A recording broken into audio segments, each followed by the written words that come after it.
ஆண்டவர் நோக்கி நாம் தலைகளை தாழ்த்தி கண்களை மூடி ஜெபம் செய்வோம்.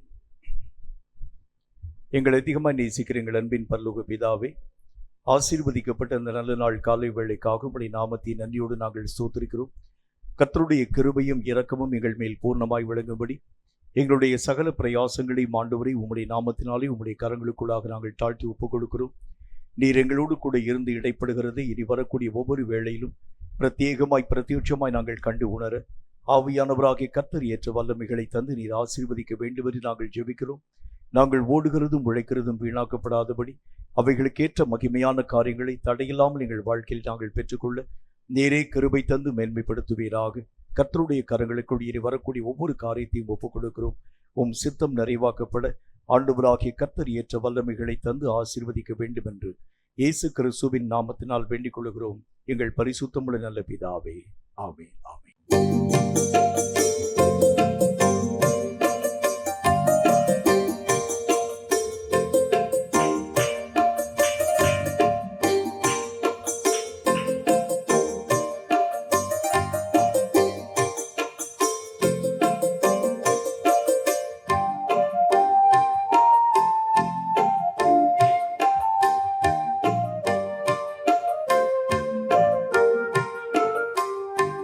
ஒப்பற்ற என் செல்வமே ஓ எங்கள் இயேசுநாதா, ஒப்பற்ற என் செல்வமே ஓ எங்கள் இயேசுநாதா, உம்மை நான் அறிந்து உறவாட, உம்மை நான் அறிந்து உறவாட உள்ளதெல்லாம் இழந்தே, நான் உள்ளதெல்லாம் இழந்தே. ஒப்பற்ற என் செல்வமே ஓ எங்கள் இயேசுநாதா,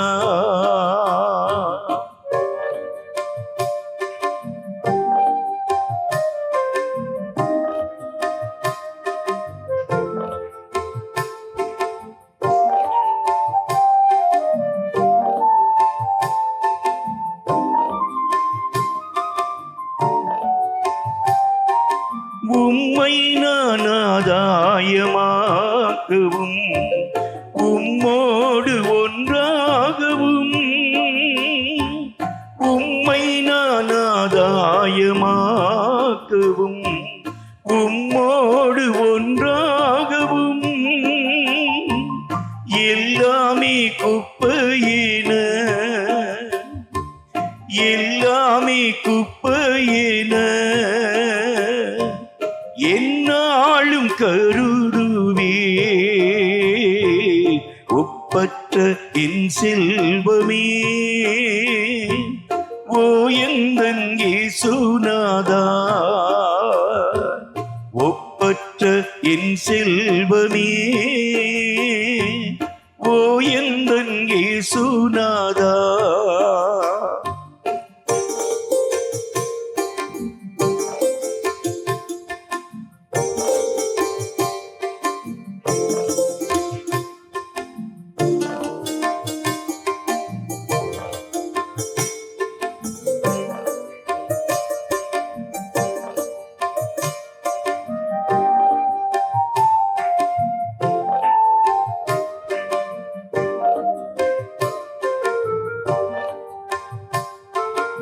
என் விருப்பம் எல்லாமே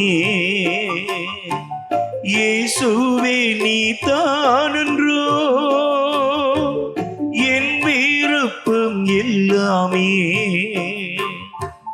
இயேசுவே நீ தானன்றோ, உம் திரு ஆவி பெற, உம் திரு ஆவி பெற உம் பாடுகள் ஏற்பே. ஒப்பற்ற என் செல்வமே ஓ எங்கள் இயேசுநாதா, ஒப்பற்ற என் செல்வமே ஓ எங்கள் இயேசுநாதா.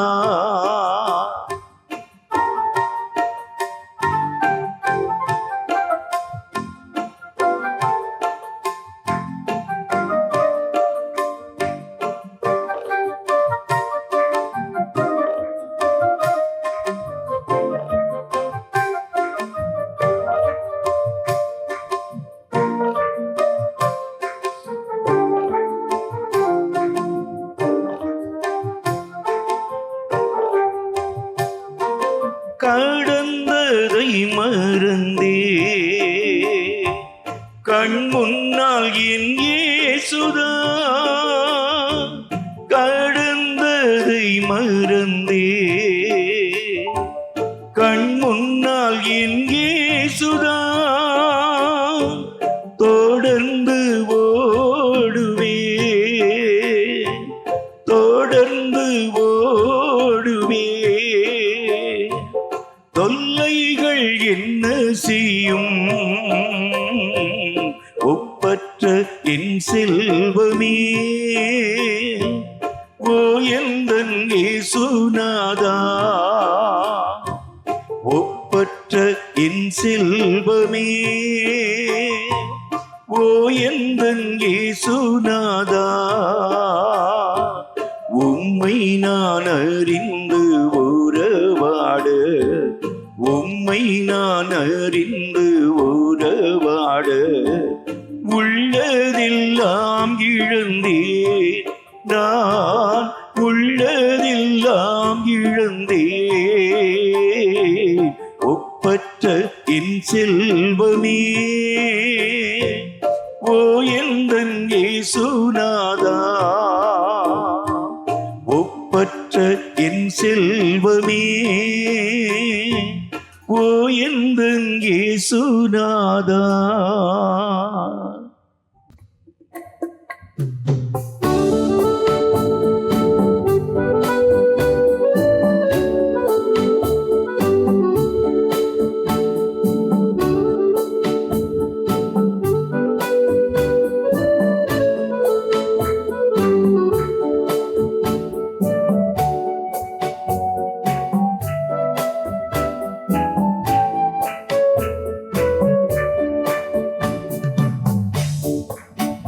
நான் பாடும் கானங்களில் என் இயேசுவை புகழ்வே நான் பாடும் கானங்களில் என் இயேசுவை புகழ்வே எந்தன் ஜீவிய காலம் வரை அவர் மாறாத சந்தோஷமே நான் பாடும் கானங்களில் என் இயேசுவை புகழ்வே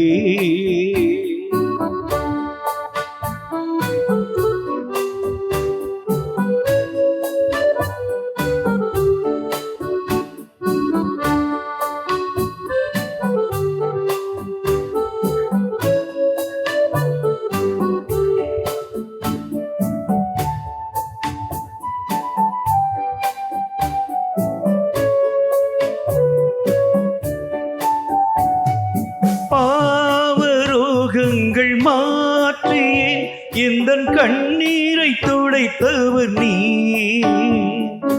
பாவரோகங்கள் மாற்றியே எந்தன் கண்ணீரை துடைத்தவர் நீ உலகம் வெறுத்து என்னை தள்ள துரோகியாம் என்னை மீட்டெடுத்தே உலகம் வெறுத்து என்னை தள்ள துரோகியாம் என்னை மீட்டெடுத்தே நான் பாடும் கானங்களில் எந்தன் இயேசுவை புகழ்வே எந்தன் ஜீவிய காலம் வரை அவர் மாறாத சந்தோஷமே நான் பாடும் கானங்களில் எந்தன் இயேசுவை புகழ்வே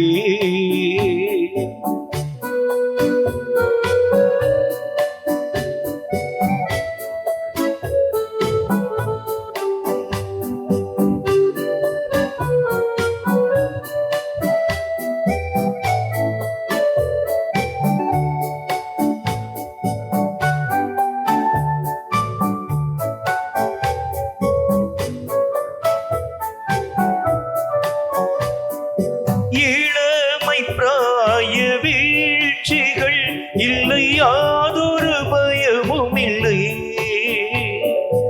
இளமை பிராய வீழ்ச்சிகள் இல்லை யாதொரு பயமும் இல்லை அவர் சிநேக தீபத்தின் வழியில் என்னை கைகளில் தாங்கிடுவார். அவர் சிநேக தீபத்தின் வழியில் என்னை கைகளில் தாங்கிடுவார். நான் பாடும் கானங்களில் எந்தன் இயேசுவை புகழ்வே. எந்தன் ஜீவிய காலம் வரை அவர் மாறாத சந்தோஷமே. நான் பாடும் கானங்களில் எந்தன் இயேசுவை புகழ்வே.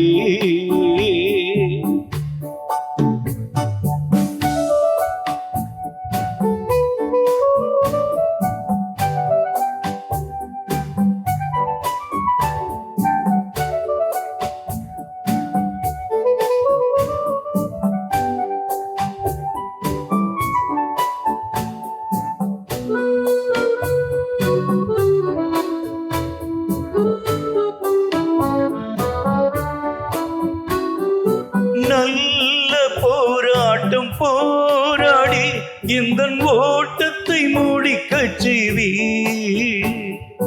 நல்ல போராட்டம் போராடி இந்தன் ஓட்டத்தை முடிக்கச் செய்வி. விலையேறிய திருவசனம் எந்தன் பாதைக்கு தீபமாகும். விலையேறிய திருவசனம் எந்தன் பாதைக்கு தீபமாகும். நான் பாடும் கானங்களில் எந்தன் இயேசுவை புகழ்வே. எந்தன் ஜீவிய காலம் வரை அவர் மாறாத சந்தோஷமே. நான் பாடும் கானங்களில் எந்தன் இயேசுவை புகழ்வே. சங்கீதங்களின் புஸ்தகம் 20வது அதிகாரம். கர்த்தர் தாமே இந்த சங்கீத வாக்கியங்களின் மூலம் நம்மோடு பேசும்படி தலைகளை தாழ்த்தி கண்களை மூடி கர்த்தரை நோக்கி நாம் ஜெபித்து தொடர்ந்து நாம் யாவரும் எழுந்து நின்ற சங்கீதத்தை ஆராதனையோடு இணைந்து வாசிப்போம். சங்கீதங்களின் புஸ்தகம் 20வது அதிகாரம். கர்த்தர் தாமே இந்த சங்கீத வாக்கியங்களின் மூலம் நம்மோடு பேசும்படி தலைகளை தாழ்த்தி கண்களை மூடி கர்த்தரை நோக்கி நாம் ஜெபம் செய்வோம். எங்களை அதிகமாக நேசிக்கிற எங்கள் அன்பின் பரலோக பிதாவை, ஆசீர்வதிக்கப்பட்ட இந்த நல்ல நாளுக்காக நேரத்திற்காக மீண்டும் உம்முடைய நாமத்தை நன்றியோடு நாங்கள் துதித்து ஸ்தோத்தரித்து மகிமைப்படுத்துகிறோம். இந்த நாளிலும் கர்த்தராகி உம்மால் எழுதி கொடுக்கப்பட்ட இந்த சத்திய வேத எழுத்துக்களுக்காக நன்றி. இவைகளை வாசித்து அறிந்து உணர்ந்து இவைகளுக்குரிய சகல பாக்கியமான காரியங்களையும் நன்மையான இரக்கங்களையும் தடையில்லாமல் எங்கள் வாழ்க்கையிலே பெற்றுக்கொள்ள ஏற்ற வல்லமைகளை நீர் எங்களுக்கு தந்து ஆசீர்வதிக்க வேண்டும் என்று நாங்கள் ஜெபிக்கிறோம். இந்த வசனங்கள் எல்லாவற்றையும் எங்கள் வாழ்க்கையினுடைய அஸ்திபாரமாக்கிக் கொள்ளத்தக்கதான சூழ்நிலைகளை நீர் எங்கள் ஒவ்வொருவருக்கும் உருவாக்கி தந்து இந்த வசனம் பேசும் ஒவ்வொரு சத்தியத்தை எங்கள் இருதயத்தின் பலகையிலே எழுதி வைத்துக் கொண்டு உமக்கென்று சாட்சியாய் வாழ்ந்து உம் நாமத்தை மகிமைப்படுத்த கிருபை தர வேண்டும் என்று இயேசு கிறிஸ்துவின் நாமத்தினால் வேண்டிக் கொள்கிறோம் எங்கள் பரிசுத்தமுள்ள நல்ல பிதாவே, ஆமென், ஆமென். எழுந்து நின்று 20வது சங்கீதத்தை ஆராதனோடு நாம் இணைந்து வாசிப்போம். ஆபத்து நாளிலே கர்த்தர் உமது ஜெபத்தை கேட்பாராக. யாக்கோபின் தேவனுடைய நாமம் உமக்கு உயர்ந்த அடைக்கலமாவதாக. அல்லேலூயா, அல்லேலூயா, அல்லேலூயா, அல்லேலூயா, அல்லேலூயா, அல்லேலூயா, அல்லேலூயா, அல்லேலூயா. அவர் பரிசுத்த ஸ்தலத்திலிருந்து உமக்கு ஒத்தாசை அனுப்பி சீயோனிலே இருந்து உம்மை ஆதரிப்பாராக. அல்லேலூயா, அல்லேலூயா, அல்லேலூயா, அல்லேலூயா. நீர் செலுத்தும் காணிக்கைகளை எல்லாம் அவர் நினைத்து உமது சர்வாங்க தகன பலியை பிரியமாய் ஏற்றுக்கொள்வாராக. அல்லேலூயா, அல்லேலூயா, அல்லேலூயா, அல்லேலூயா அல்லேலூயா அல்லேலூயா அல்லேலூயா அல்லேலூயா. அவர் உமது மன விருப்பத்தின்படி உமக்கு தந்தருளி உமது ஆலோசனைகளை எல்லாம் நிறைவேற்றுவாராக. அல்லேலூயா அல்லேலூயா அல்லேலூயா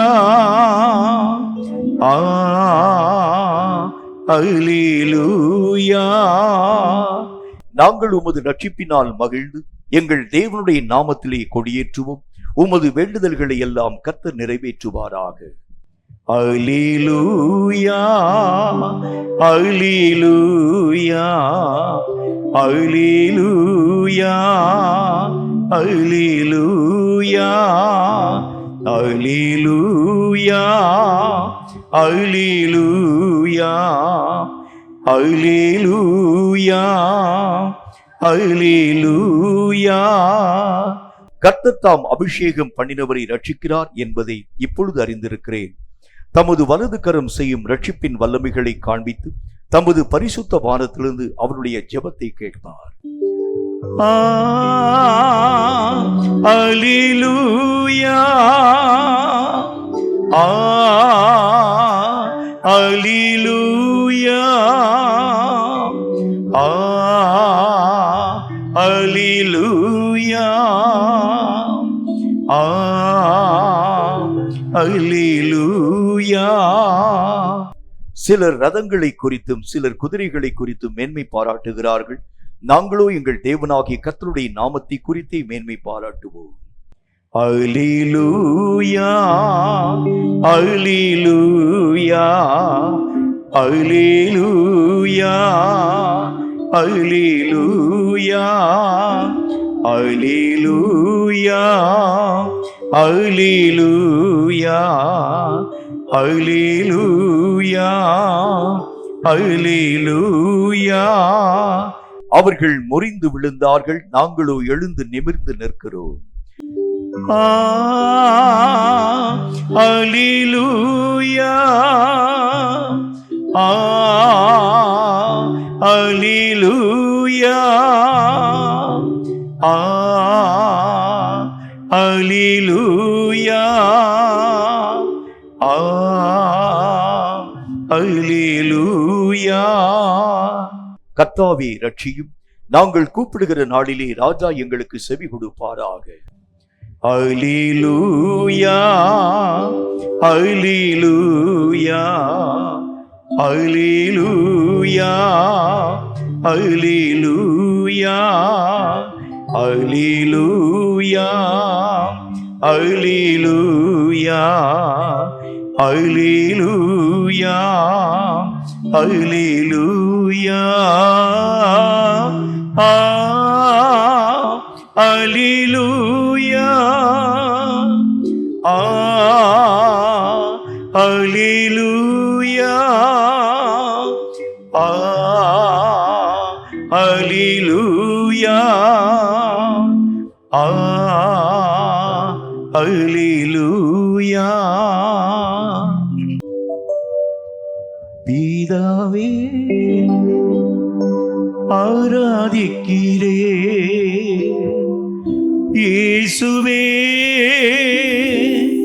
ஆர்ப்பரிக்கிறே, ஆவியானவரே அன்பு செய்கின்றோ,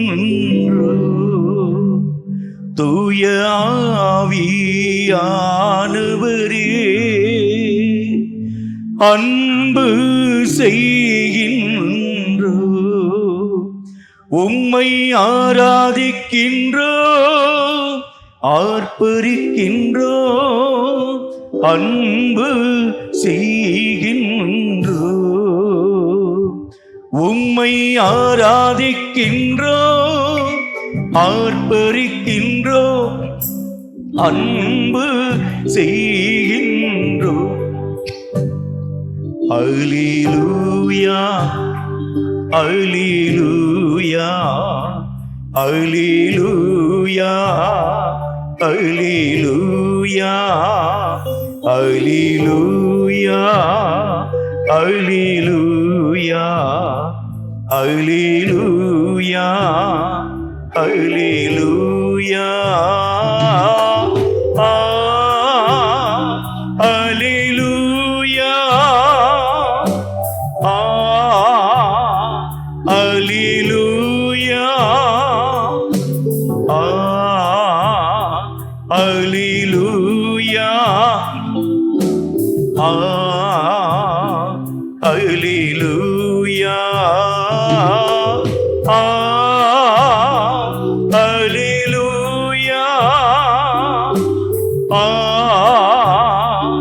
அல்லேலூயா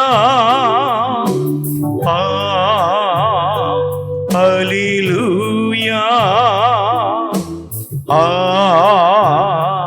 அல்லேலூயா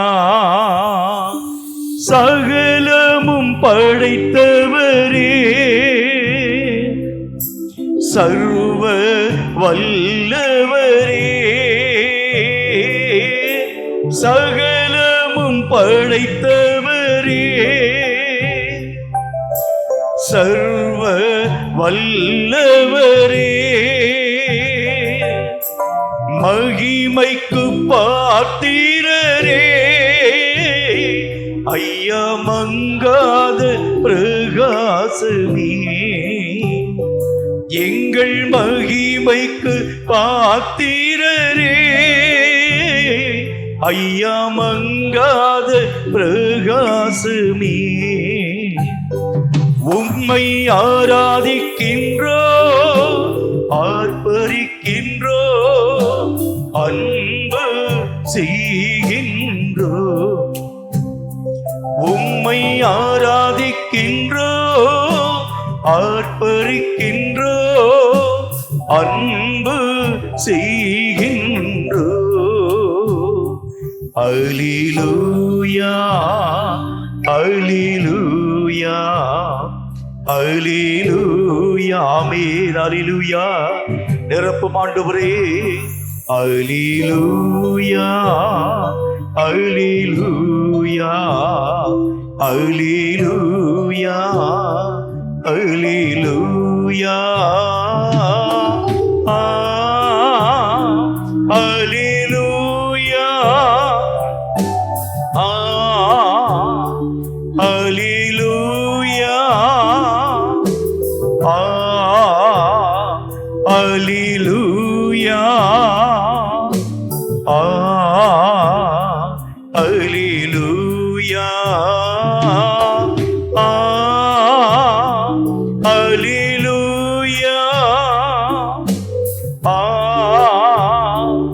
அல்லேலூயா அல்லேலூயா அல்லேலூயா. தேவன் நம்முடைய ஆராதனை முறைமைகள் அத்தனையிலும் தம்முடைய மகிமைகளை விளங்க பண்ணி நாம் ஆராதித்த ஒவ்வொரு சின்ன சின்ன சத்தத்தை கூட தேவனாகிய கர்த்தர் அங்கீகரித்து வானத்தை திறந்து தம்முடைய மகிமையினாலும் கனத்தினாலும் நம் எல்லைகள் எல்லாவற்றையும் நிரப்பிக் கொண்டு வந்ததற்காக கர்த்தருடைய நாமத்தை வாய்களை திறந்து நாம் யாவரும் இணைந்து ஸ்தோத்தரிப்போம். நன்றி ஆண்டவரே, நன்றி ஆவியானவரே, நன்றியோடு நன்றியோடு நன்றியோடு உம்முடைய நாமத்தை உயர்த்தி துதித்து ஸ்தோத்தரித்து நாங்கள் மகிமைப்படுத்துகிறோம்.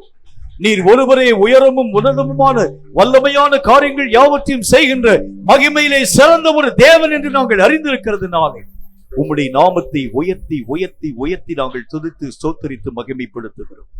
இப்பொழுதும் சில ஜெப குறிப்புகளுக்காக கர்த்தரை நோக்கி நாம் ஒருமனப்பட்டவர்களாய் ஊக்கமான மனதோடு கூட இணைந்தவர்களாய் நாம் யாவரும் கர்த்தரை நோக்கி ஜெபத்தின் ஊடாக கடந்து போகின்றோம்.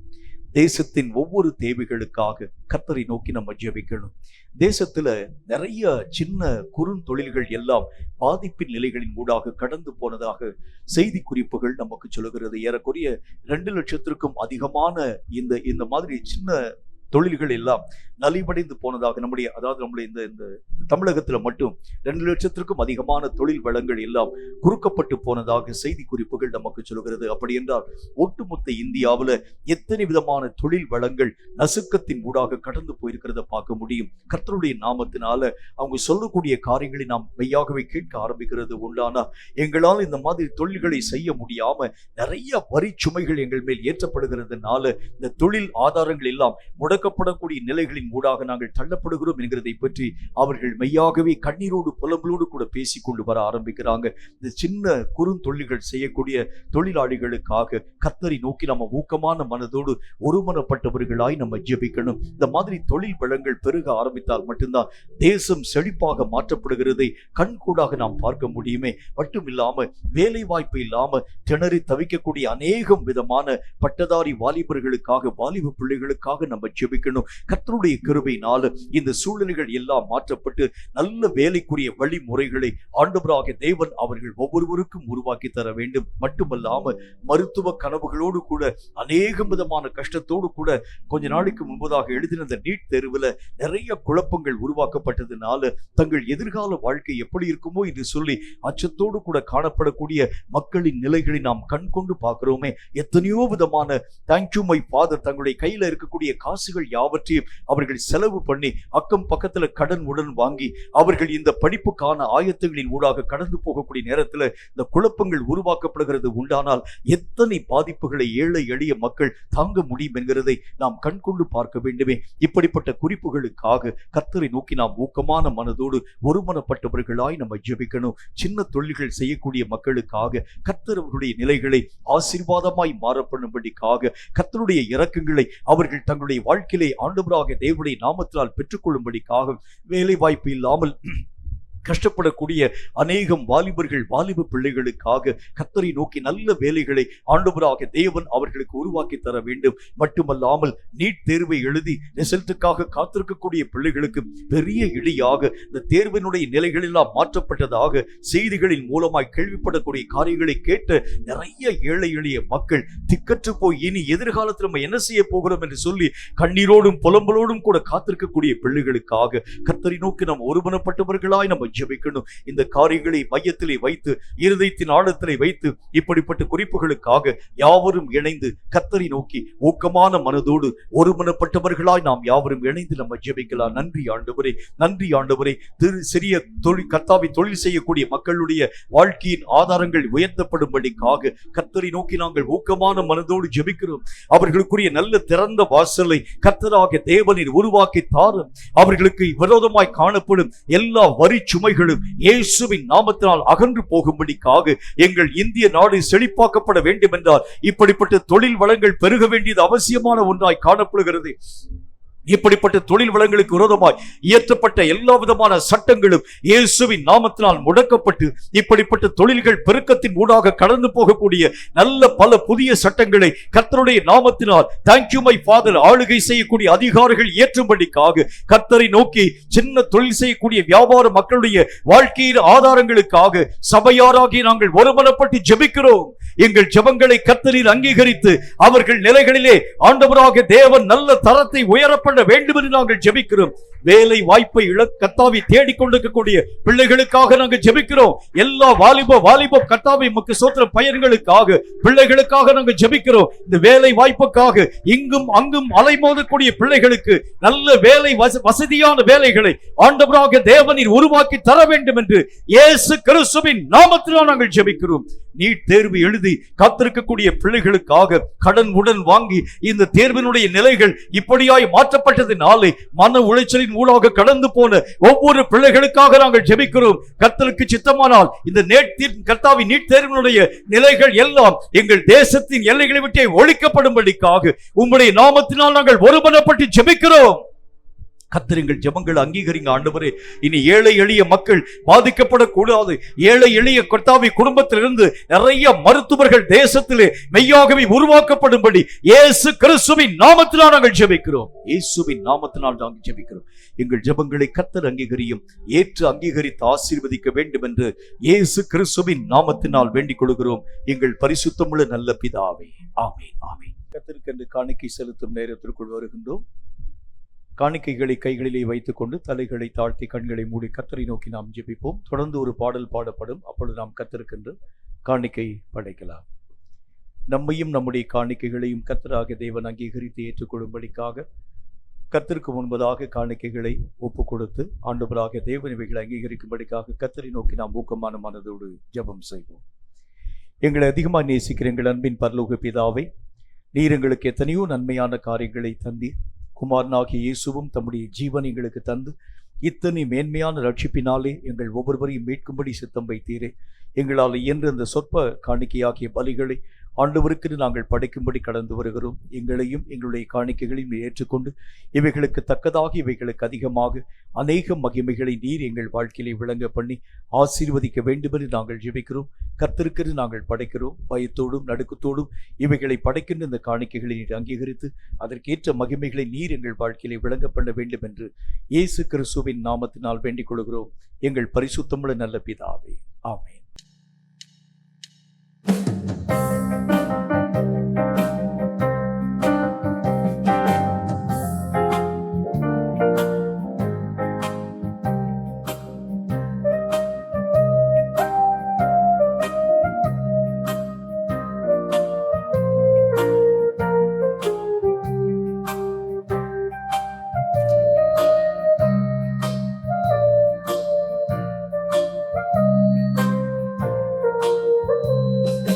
நல்ல நண்பன் இயேசு என்னை என்றும் காப்பார், கைவிடாமலே காத்து நடத்துவார்.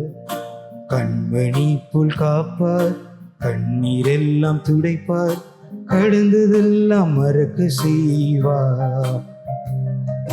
நல்ல நண்பன் இயேசு என்னை என்றும் காப்பார், கைவிடாமலே காத்து நடத்துவார். கண்மணி போல் காப்பார், கண்ணீரெல்லாம் துடைப்பார், கடந்ததெல்லாம் மறக்க செய்வார். மாயே இந்த உலகம் மாயே, மாயே உலகில் எல்லாம் மாயே போதுமே, இயேசு ஒருவர் போதுமே, போதுமே இயேசு மட்டும் போதுமே. மாயையே இந்த உலக மாயையே, மாயையே உலகில் எல்லாம் மாயையே போதுமே, இயேசு ஒருவர் போதுமே, போதுமே இயேசு மட்டும் போதுமே.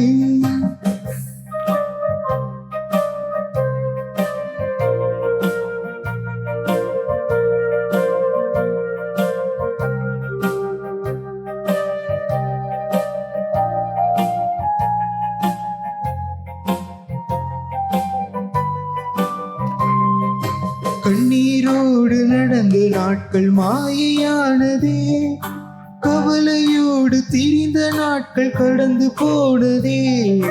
கண்ணீரோடு நடந்த நாட்கள் மாயையானதே, கவலையோடு திரிந்த நாட்கள் கடந்து போனதே.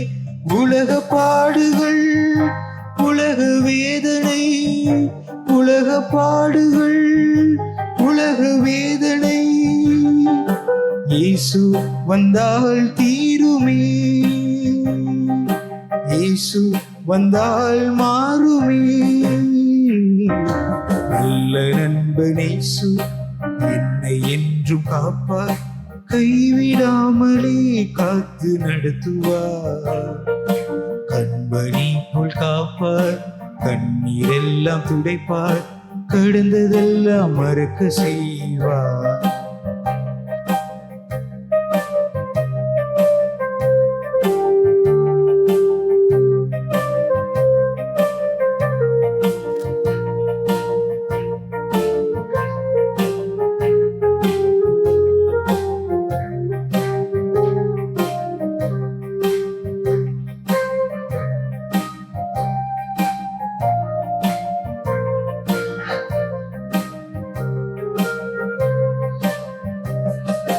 ஒளி வீசும் சூரியனும் இருளாகுமே, சுவாசிக்கும் காற்று கூட நின்று போகுமே.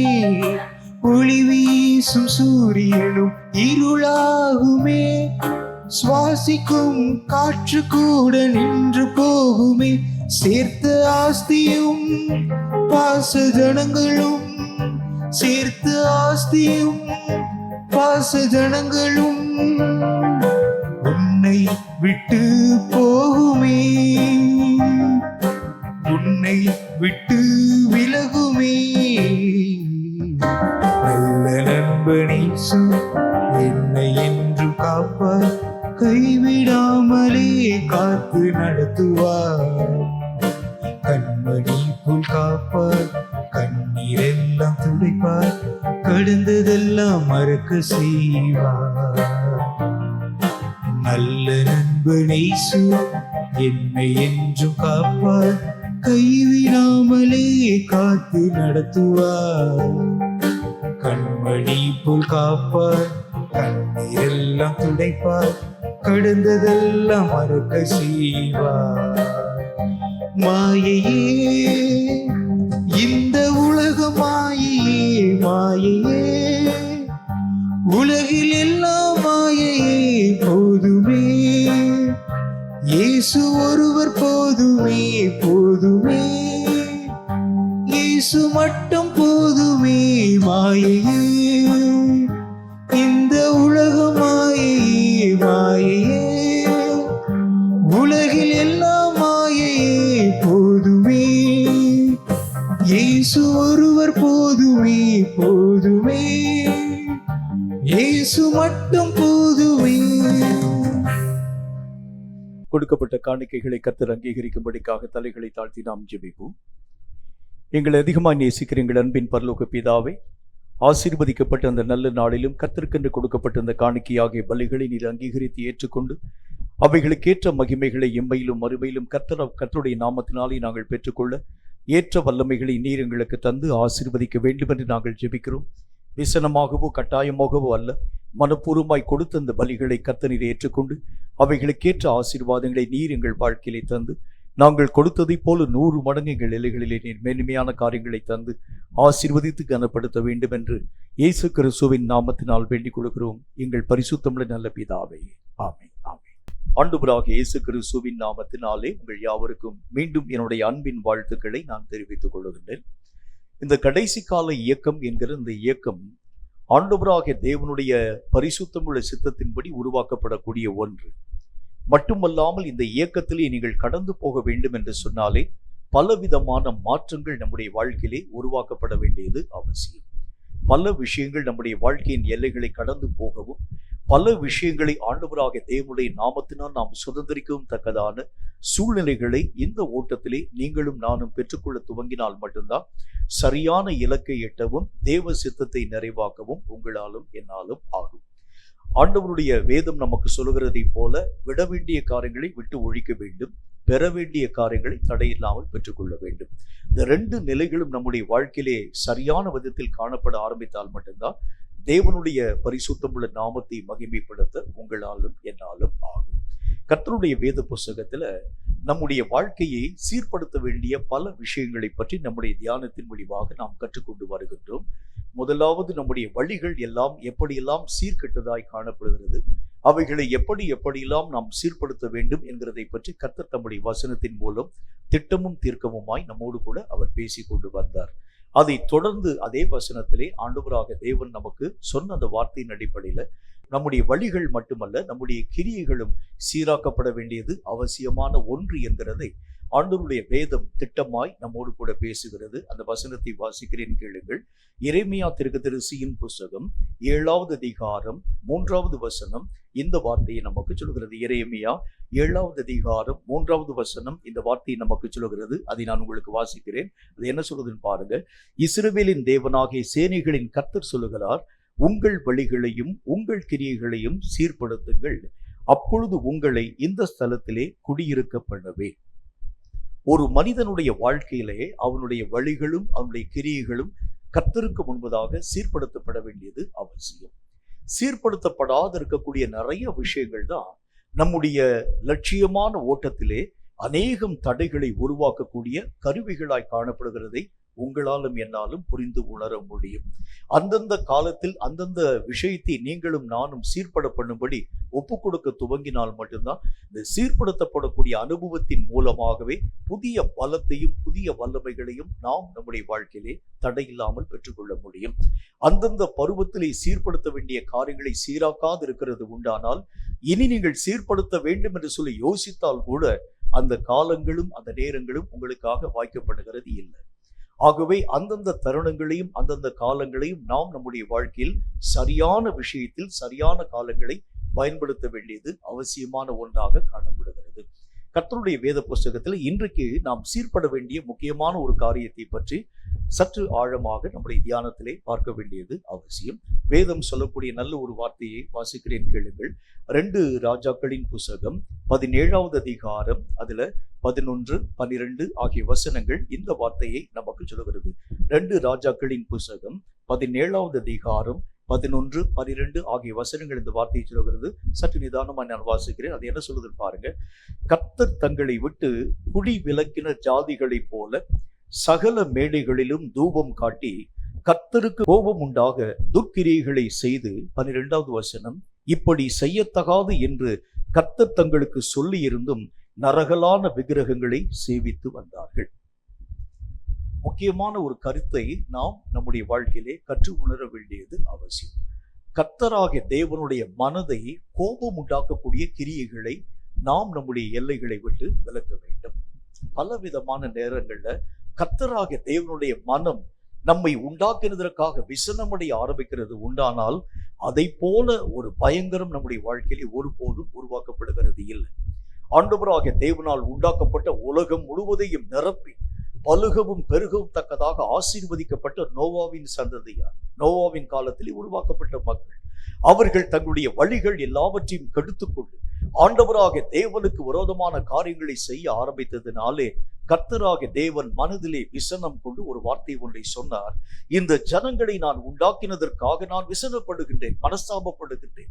இவர்களை இந்த பூமியின் கீழே எங்கும் இராதபடிக்காக பெரிய ஜல பிரளயத்தை உருவாக்கி இந்த ஜனங்களுடைய எல்லா காரியங்களையும் அழிவுக்கு உட்படுத்த போகிறேன் என்பதை பற்றி கர்த்தர் பேச ஆரம்பித்தார். தேவன் ஒரு மனிதனை பார்த்து பார்த்து உருவாக்குகின்றார். ஆனால் தங்கள் சொந்த நடக்கைகளினாலே கர்த்தருடைய மனதை புண்படுத்த ஆரம்பிக்கிறது உண்டானால், வேதனைப்படுத்த ஆரம்பிக்கிறது உண்டானால், அதனால பக்தர் சொல்கின்றார், வேதனை உண்டாக்கும் வழிகள் என்னிடத்திலே உண்டோ என்று ஆராய்ந்து பாரும் ஆண்டவரே. உம்முடைய மனதை புண்படுத்தக்கூடிய ஏதாகிலும் காரியம் என்னுடைய வாழ்க்கையிலே இருக்கிறதா என்று பார்க்க. ஒருவேளை என்னுடைய மனதிலே நான் பேசக்கூடிய வார்த்தை உம்முடைய மனதை விசனப்படுத்தல, நாம் பார்க்கக்கூடிய பார்வை உம்முடைய மனதுக்கு விரோதமான காரியங்களை உருவாக்கலாம். ஏதாகிலும் வேதனைப்படக்கூடிய வழிகள் என்னிடத்திலே உண்டோ என்று அலசி ஆராய்ந்து பாரும். ஆண்டவராகிய தேவன் உங்களையும் என்னையும் பார்த்து பார்த்து உருவாக்கி வைத்திருக்கின்றார். நீங்களும் நானும் வேண்டி விரும்புகிறதற்கு முன்பதாகவே நம்முடைய தேவைகள் எல்லாவற்றையும் சந்திக்கக்கூடிய ஒரு தேவனாய் விளங்க ஆரம்பிக்கின்றார். ஆண்டவராகிய தேவனுடைய வேத புஸ்தகத்தில் ஆண்டவருடைய வசனத்தில் நம்ம வாசிக்கிறோம், ஆண்டவராகிய தேவன் அவர்கள் கேட்கிறதை காட்டிலும் மிகுதியான நன்மைகளை தரக்கூடிய ஒரு தேவனாய் விளங்குகின்றார். அவங்க கேட்டது சொற்பம் என்றாலும் கேளாத அநேகம் நன்மைகளை உருவாக்கும் கர்த்தர். சாலமோன் ராஜா ஆண்டவராகிய தேவனை பார்த்து ஒரு வார்த்தை ஒன்றை இவ்விதமா ஜெபத்தின் மூலம் கேட்கின்றார். இந்த பெரிய ஜனத்தை நியாயம் விசாரிக்கக்கூடிய ஞானத்தையும் அறிவையும் புத்தியும் நீர் எனக்கு தர வேண்டும். ஆனால் ஆண்டவராகிய தேவன் சொன்னார், நீ கேட்ட மாதிரி ஞானத்தையும் அறிவையும் புத்தியும் உனக்கு நான் தருகின்றேன். என்றாலும் நீ கேளாத அநேகம் ஐஸ்வர்யத்தையும் அநேகம் ஆசீர்வாதங்களையும் நான் உனக்கு தருகின்றேன். அவன் கேட்டது ஒன்று, ஆண்டவராகிய தேவன் கேட்டதையும் கேளாத அநேகம் காரியங்களை தரக்கூடிய தேவன். இப்படி உங்களுடைய மனதை பரவசப்படுத்தக்கூடிய கர்த்தருடைய மனதை நீங்களும் நானும் விசனமடைய பண்ண ஆரம்பிக்கிறது உண்டானால் கர்த்தருடைய மனம் எவ்வளவு வேதனை அடைய ஆரம்பிக்கும் என்று பாருங்கள். ஒவ்வொரு விஷயத்தையும் அவன் கேளாத காரியத்தெல்லாம் நான் அவனுக்கு தந்தேன். அவனுடைய மனம் விருப்பப்படக்கூடிய ஒவ்வொரு விஷயத்தையும் நான் மெய்யாகவே தடுக்கவே இல்லை. எத்தனையோ விதமான காரியங்களை, அவனுடைய மனம் விரும்பக்கூடிய காரியங்களை நான் அவருக்கு தரக்கூடிய ஒரு தேவனாய். அவன் ஜெபத்துல கூட கேட்கல. இதுக்கு ஒரு நல்ல ஒரு உதாரணத்தை உங்களுக்கு சொல்ல வேண்டும் என்றால், நாயினூர் என்கின்ற அந்த ஊரை நோக்கி ஆண்டவராகிய தேவன் கடந்து போகின்றார். அந்த ஊர்ல ஒரு விதவையினுடைய வீட்டுல ஒரு பெரிய ஒரு மரணம். அதுல இருக்கக்கூடிய அந்த விதவினுடைய ஒரே மகன் மரணத்தின் ஊடாக கடந்து போனதுனால அந்த ஊரிலே காணப்படும் எல்லா ஜனங்களும் அந்த பெண்ணுக்கு பின்பதாக கடந்து போறாங்க. அழுகையோடும் புலம்பலோடும் கடந்து போக ஆரம்பிக்கிறாங்க. இந்த அம்மாவுக்கு இருக்கக்கூடிய அந்த ஒரே நம்பிக்கை அந்த அம்மாவுடைய வாழ்க்கை விட்டு போயிருச்சு. எல்லா ஜனங்களுடைய மனதிலும் வேதனை, துக்கம். ஆண்டவராக இயேசு கிறிஸ்து அந்த ஊரை நோக்கி கடந்து போகின்றார். இயேசுவை நோக்கி அந்த அம்மா ஒரு வார்த்தை கூட கேட்கவே இல்லை. என்னுடைய மகனை நீங்க பிழைக்க வைக்க வேண்டும், சுகமாக்க வேண்டும் கேட்கல. ஆண்டவராக தேவன் அந்த சூழ்நிலைகள் எல்லாவற்றையும் கண்ட மாத்திரத்தில் வசனத்தில் என்ன போட்டிருக்கு? பாடையை ஆண்டவராக தேவன் தொட்டார், சுமந்தவர்கள் நின்றார்கள், வாலிபனை கர்த்தர் உயிரோடு கூட எழுப்பி தந்தார். கேளாமலே அற்புதங்களை செய்யக்கூடிய தேவனுடைய மனம் உங்கள் மேலும் என் மேலும் எவ்வளவு பற்றுதலாய் காணப்படக்கூடிய ஒன்றாக இருக்கிறது. இந்த மனசை நம்ம வேதனைப்படுத்துகிறது உண்டானால் கர்த்தர் எவ்வளவு தூரம் துக்கத்தின் ஊடாக கடந்து போவார் என்று பார்க்க வேண்டியது அவசியம். வேதனை உண்டாக்கக்கூடிய மார்க்கங்கள் நம்முடைய மனதிலே இருக்கிறது உண்டானால் கர்த்தராகிய தேவனுடைய மனதை மெய்யாகவே புண்படுத்தக்கூடிய காரியம் ஏதாகிலும் நம்முடைய வழிகளிலே காணப்படுகிறது உண்டானால் இவைகளை விட்டு நீங்களும் நானும் மனம் திரும்ப வேண்டும் என்று கர்த்தருடைய வேதம் சொல்ல ஆரம்பிக்கிறது. நம்முடைய வாழ்க்கையில நான் ரட்சிக்கப்பட்டுட்டேன், ஆண்டவராக தேவனுடைய பிள்ளையாக மாற்றப்பட்டிருக்கிறேன். ஒவ்வொரு முறையும் நான் என்னுடைய வாழ்க்கையில எதை யோசித்து பார்க்க வேண்டும் என்றால், நான் இன்றைக்கு கர்த்தருக்கு முன்பதாக நிற்கிறது உண்டானால் என்னை பார்க்கும் கர்த்தர் என் நிமித்தம் மனத்திலே பரவசம் கொள்ளுவாரா அல்லது வேதனைப்படுவாரா? இவனை உண்டாக்கினதற்காக நான் வேதனைப்படுகிறேன். இவன் ஒரு கிரியை செய்யவே இல்லை. நான் எத்தனையோ அபிஷேகத்தினுடைய மகிமையை தந்தேன், ஆவிக்குரிய வரங்களை தந்தேன், ஆவிக்குரிய கிருபைகளை நான் உடைய வாழ்க்கையிலே உருவாக்கி தந்தேன். அவன் கேளாத அநேகம் நன்மையான காரியங்கள் அவனுக்கு நான் தந்தேன். ஆனால் என் விஷயத்திலே அவன் எந்த காரியத்தையும் செய்யாதவனாய் அவன் தன்னுடைய நிலைகளை மட்டுப்படுத்தக்கூடியவனாய் விளங்கினான் என்று சொல்லி நம்மை பார்க்கும் கர்த்தர் ஒருவேளை சொல்லுகிறார் என்று சொன்னால், அவருடைய மனம் என் நிமித்தம் இளைப்பாறுதலை பெறாமல் வேதனை அடையக்கூடியதாய் காணப்படுகிறதை பார்க்க முடியும். எதை நான் செய்ய ஆரம்பிச்சாலும் முழு இருதயமாய், முழு பலமாய், முழு மகிமையாக ஆண்டவருக்கு நீங்களும் நானும் செய்ய வேண்டியது அவசியம். ஜபம்னு சொன்னா ஏனோதானும் சொல்லி நம்ம செய்யக்கூடிய ஜபம் இல்லை. ஆண்டவராகிய தேவனுக்கு முன்பதாக ஃபாஸ்டிங் என்று சொன்னால் ஆண்டவராகிய தேவனுடைய மனம் பிரியப்படக்கூடிய அளவிற்கு ஆண்டவருக்கு முன்பதாக முகங்குப்புற விழுந்து எல்லா விதமான காரியங்களையும் உடைத்து ஊட்டக்கூடிய உண்மையான ஒரு மனஸ்தாபத்தோடு கூடிய ஒரு உபவாசம். ஆண்டவர் பிரியப்படக்கூடிய அளவிற்கு நீங்க காரியத்தை செயல்படுத்த ஆரம்பித்தாதான். கடமைக்காக எந்த விஷயத்தை நான் செயல்படுத்த ஆரம்பிக்கிறது உண்டானால் தேவன் அவைகளை ஒரு நாளும் ஏற்றுக்கொள்ள மாட்டார். அப்ப நம்முடைய மனதுல ரட்சிக்கப்பட்ட பிறகும் கூட ஆண்டவராகிய தேவனுடைய மனதிற்கு கோபம் உண்டாக்கக்கூடிய நிலைகளை நான் என்னுடைய வாழ்க்கையிலே உருவாக்க முடியுமா? நான் அறிந்தோ அறியாமலோ ஏதாகிலும் என் நிமித்தமாக கர்த்தருடைய மனம் கோபம் அடையக்கூடியதாக இருக்க முடியுமா என்கிறதை பற்றி கேட்டா கட்டாயம் இருக்க முடியும். ஏதாகிலும் தெரிந்தோ தெரியாமலோ அறிந்தோ அறியாமலோ பலவிதமான தவறுகளை நாம் செய்யக்கூடிய ஒரு மக்களாய் விளங்க ஆரம்பித்து விடுகின்றோம். இவைகளை நீங்களும் நானும் உள்ளாக ஆராய்ந்து பார்த்து இவைகளை விட்டு நீங்கள் விலக ஆரம்பித்தால்தான், நம்முடைய கிரியைகள் சுத்திகரிக்கப்பட ஆரம்பித்தால்தான் தேவன் பிரியப்படக்கூடிய வழிகளின் ஊடாக கடந்து போக உங்களாலும் என்னாலும் ஆகும். முதலாவது காரியமாக தேவனுடைய மனம் என் நிமித்தம் எதன் மூலமாய் கோபப்பட ஆரம்பிக்கிறது என்று பாருங்கள். கர்த்தருடைய வேதம் சொல்லக்கூடிய முதல் வார்த்தை இவ்விதமான வார்த்தையை நமக்கு சொல்லுகிறது. யாத்திராகம புஸ்தகத்துல 4வது அதிகாரம் 14வது வசனம் இந்த வார்த்தையை நமக்கு சொல்லுகிறது. யாத்திராகம புஸ்தகம் 4வது அதிகாரம் 14வது வசனம் இந்த வார்த்தையை நமக்கு சொல்லுகிறது. வாசிக்கிறேன் கேளுங்க. அது என்ன சொல்லுது பாருங்க. அப்பொழுது கர்த்தர் மோசேயின் மேல் கோபம் உண்டவராகி, லேவியனாகிய ஆரோன் உன் சகோதரன் அல்லவா? அவன் நன்றாய் பேசுகிறவன் என்று அறிவேன். அவன் உன்னை சந்திக்க புறப்பட்டு வருவான். உன்னை காணும்போது அவன் இருதயம் மகிழும். ஆண்டவராகிய தேவன் மோசேக்கு முழு மகிமையும் தர வேண்டும் என்று விருப்பப்படுகின்றான். நீதான் இஸ்ரவேல் மக்களை நடத்தக்கூடிய இரட்சகனாக விளங்க வேண்டும். உன் கையில முழு பொறுப்பை நான் தர வேண்டும் என்று ஆசைப்படுகின்றேன் மோசே. எல்லா விதமான காரியங்களையும் உருவாக்கக்கூடியவராக உன்னை நான் இந்த ஜனத்திற்கு மேலாக அதிபதியாக நியமனம் பண்ண போகின்றேன். இந்த அதிபதியாக காணப்படக்கூடிய இந்த மனிதனாகிய உனக்கு முன்பதாக எல்லா ஜனங்களும் நடுங்கவும் பயப்படவும் தக்கதாக நீ பேசும் ஒவ்வொரு விதமான வார்த்தைகளுக்கும் அவர்கள் அஞ்சி விலகத்தக்கதான கிரியைகளை உருவாக்கும்படி உன்னை இந்த ஜனங்களுக்கு மேலாக தேவனாக நான் உருவாக்க போகிறேன் என்று கர்த்தராக தேவன் அழைத்தார். எல்லா காரியத்தையும் கடைசி வரைக்கும் கேட்டுட்டே வர்றார் மோசே. ஆமா ஆண்டவரே, நான் செய்கிறேன், எல்லா காரியத்தையும் செய்து கொண்டு வருகிறேன். கடைசியில கர்த்தராகிய தேவன் சொல்லக்கூடிய அந்த இறுதி வார்த்தையில மோசே சொல்லுகின்றான், என்னால் தெளிவான விதத்தில் பேச முடியாத ஒரு திக்குவாயும் மந்தனாவும் உள்ள ஒரு மனிதனாய் நான் இருக்கிறேன் ஆண்டவரே. நீர் அனுப்ப வேண்டும் என்று சொன்னால் வேறு யாரையாகிலும் அனுப்பும். அப்ப முதல்லயே ஆண்டவராக தேவன் பேச துவங்கும் போதே மோசே சொல்லியிருக்கலாம், இல்ல ஆண்டவர் என்னால போக முடியாது, ஆண்டவரே என்னால முடியாதுன்னு சொல்லிக்கலாம். அவ்வளவு நேரம் பேச விட்டுட்டு கேட்டுட்டு கர்த்தரை நோக்கி அவன் திரும்ப சொல்லுகின்றான், நீர் அனுப்ப சித்தமாயிருந்தால் வேற யாராச்சும் அனுப்பும். பேசுறதுக்கு முன்னாலேயே சொல்லியிருந்தா கூட கோபம் வந்திருக்காது.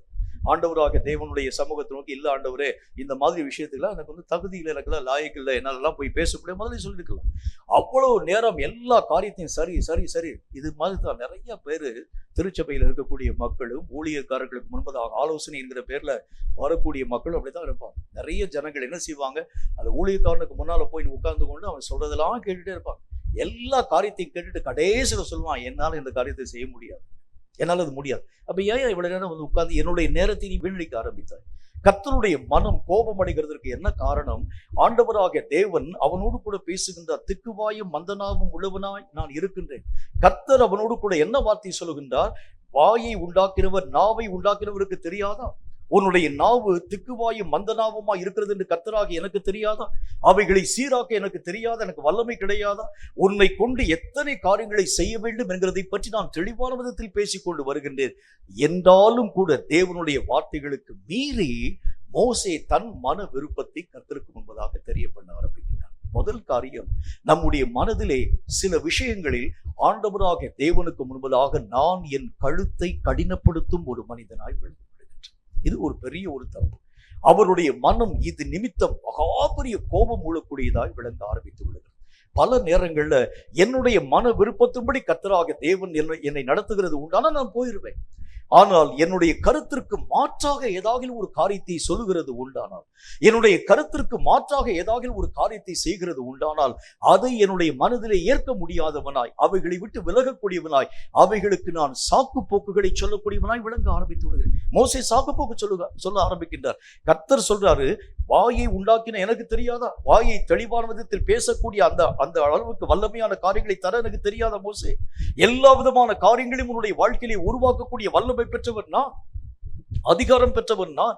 இந்த முள் செடியிலே பற்றி எரியக்கூடிய அக்கினி நீ பார்க்க துவங்கினாய் என்றாலும் கூட முள் செடி வேகாமல் இந்த நெருப்பு மட்டும் கொழுந்து விட்டு எரியக்கூடிய அளவிற்கான காரியங்களை செய்த எனக்கு உன் வாயை தெளிவான விதத்தில் பேச வைக்க முடியாத? கர்த்தர் பேசுகிறார் என்றாலும் கூட அவன் தன்னுடைய பிடரியை கடினப்படுத்தி கர்த்தருடைய வார்த்தைகளுக்கு விரோதமாய் எழும்பி நிற்க ஆரம்பித்தான். கீழ்ப்படியாமை என்கின்ற ஒரு சுபாவம். பல நேரங்கள்ல பல காரியங்களை ஆண்டவராக தேவன் சொல்லக்கூடிய பல விஷயங்களை நீங்களும் நானும் ஏற்க மனமற்றவர்களாய் அவைகளை விட்டு நம்முடைய கழுத்தை விலக்க ஆரம்பிக்கிறதை பார்க்க முடியும். நிறைய நேரத்துல ஆண்டவராக தேவன் தன்னுடைய நுகத்தை உங்கள் மேல் பூட்ட வேண்டும் என்று விருப்பப்படுகின்றார். இந்த இடத்துல இவனை நான் பயன்படுத்த வேண்டும், இந்த இடத்துல இந்த காரியத்தின் ஊடாக இவனை நான் அழைத்துக் கொண்டு போக வேண்டும். உடனே ஆண்டவராக தேவனை நோக்கி நீங்களும் நானும் சொல்றேன், என்னால் இந்த ஒரு காரியத்தை செய்ய முடியாது. நீர் அனுப்ப சித்தமா இருக்கிறது உண்டானால் இந்த மாதிரி வேலை வெட்டி இல்லாம யாராச்சும் இருப்பாங்க, அவங்களை அனுப்பும்.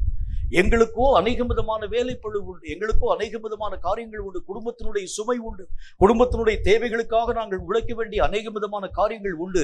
வேலை இல்லாம சபையில சில பேர் உட்கார்ந்துருக்கிறாங்க பாருங்க. அவர்களை வேண்டுமானால் நீங்கள் இந்த ஊழியத்திற்குள்ளாக அனுப்ப வேண்டுமே தவிர நாங்கள் இந்த காரியத்திற்கு ஊடாக கடந்து போக முடியாது என்று சொல்லி எவன் தன்னுடைய கழுத்தை கடினப்படுத்த ஆரம்பிக்கிறானோ அவன் மேல் கர்த்தருடைய கோபம் ஊழக்கூடியதாய் விளங்குகிறது. இப்ப நம்ம யோசிக்கணும், எந்தெந்த விஷயத்தில் தேவனுக்கு முன்பதாக என் கழுத்தை அவருடைய நுகத்தை ஏற்க முடியாமல் கடினப்படுத்த துவங்கியிருக்கிறேன் பாருங்க. என்னுடைய வாழ்க்கையிலே எவைகள் எல்லாவற்றையும் நான் மெய்யாகவே ஏற்றுக்கொள்ள மனமற்றவனா? எந்தெந்த விஷயத்திலே நான் என்னுடைய மனம் போன போக்கின்படி கடந்து போய் தேவனுடைய விருப்பம் ஒன்றாக இருக்க ஆரம்பித்தாலும் நான் என்னுடைய மன விருப்பத்தின்படியே கடந்து போகக்கூடியவனாய், என்னுடைய விருப்பம் எதை என்னுடைய வாழ்க்கையிலே வலியுறுத்த ஆரம்பிக்கிறேன், என்னுடைய சிந்தனை எதை என்னுடைய வாழ்க்கையிலே சொல்கிறது? உன் குடும்பத்தினுடைய காரியங்களிலே நீ மெய்யாகவே மூழ்கி இருக்க வேண்டியது அவசியம். குடும்பத்தை விட்டு வந்து வெளியே போக வேண்டிய அவசியம் இல்லை. என்னுடைய மனம் இப்படிப்பட்ட காரியங்களை சொல்ல ஆரம்பித்து தேவனாகிய கர்த்தருடைய காரியங்களுக்கு உன்னுடைய கழுத்துக்கள் யாவற்றையும் கடினமாக்க ஆரம்பிக்கிறது உண்டானால் தேவன் ஒரு நிமித்தம் கோபம் ஊழக்கூடியவராய் விளங்க ஆரம்பிக்கிறதை பார்க்க முடியும். அதனாலதான் தேவன் சொன்ன அநேகம் நன்மைகள் இன்றைக்கு வரைக்கும் நம்முடைய வாழ்க்கையிலே வராமல் போகிறதுக்கு என்ன காரணம் பாருங்க. கர்த்தருடைய வேதத்தை நம்ம வாசிக்கிறது மாதிரி அத்தனை விதமான மகிமையான காரியங்களிலே பெரும்பான்மையான மகிமைகளை நாம் இழக்கக்கூடிய ஒரு மக்களாய் காணப்பட ஆரம்பிக்கிறோம். உதாரணமாக இந்த இடத்துல இந்த போர்ஷன்ல வாசிக்கலாம். அதிலே ஆண்டவராக தேவன் மோசே என்கின்ற மனிதனை ஆரோனுக்கு தேவனாகவும் மோசே என்கிற மனிதனுடைய வாயாக ஆரோனையும் கர்த்தராக தேவன் பயன்படுத்தினார். அப்ப ஒரு மனுஷனுக்கு வர வேண்டிய முழு மகிமை ரெண்டு பகுதியாய் பிரிக்கப்பட்டு போகிறதை பார்க்க முடியும். ஒன்று வாயாக பயன்படுத்தப்பட்ட ஆரோனுக்கு, 2 தேவனாக காணப்படக்கூடிய மோசைக்கு. மொத்த மகிமை மோசைக்கு தான் வந்திருக்கணும். ஆனா இப்ப நடந்த காரியத்தை பார்க்கின்றோம்.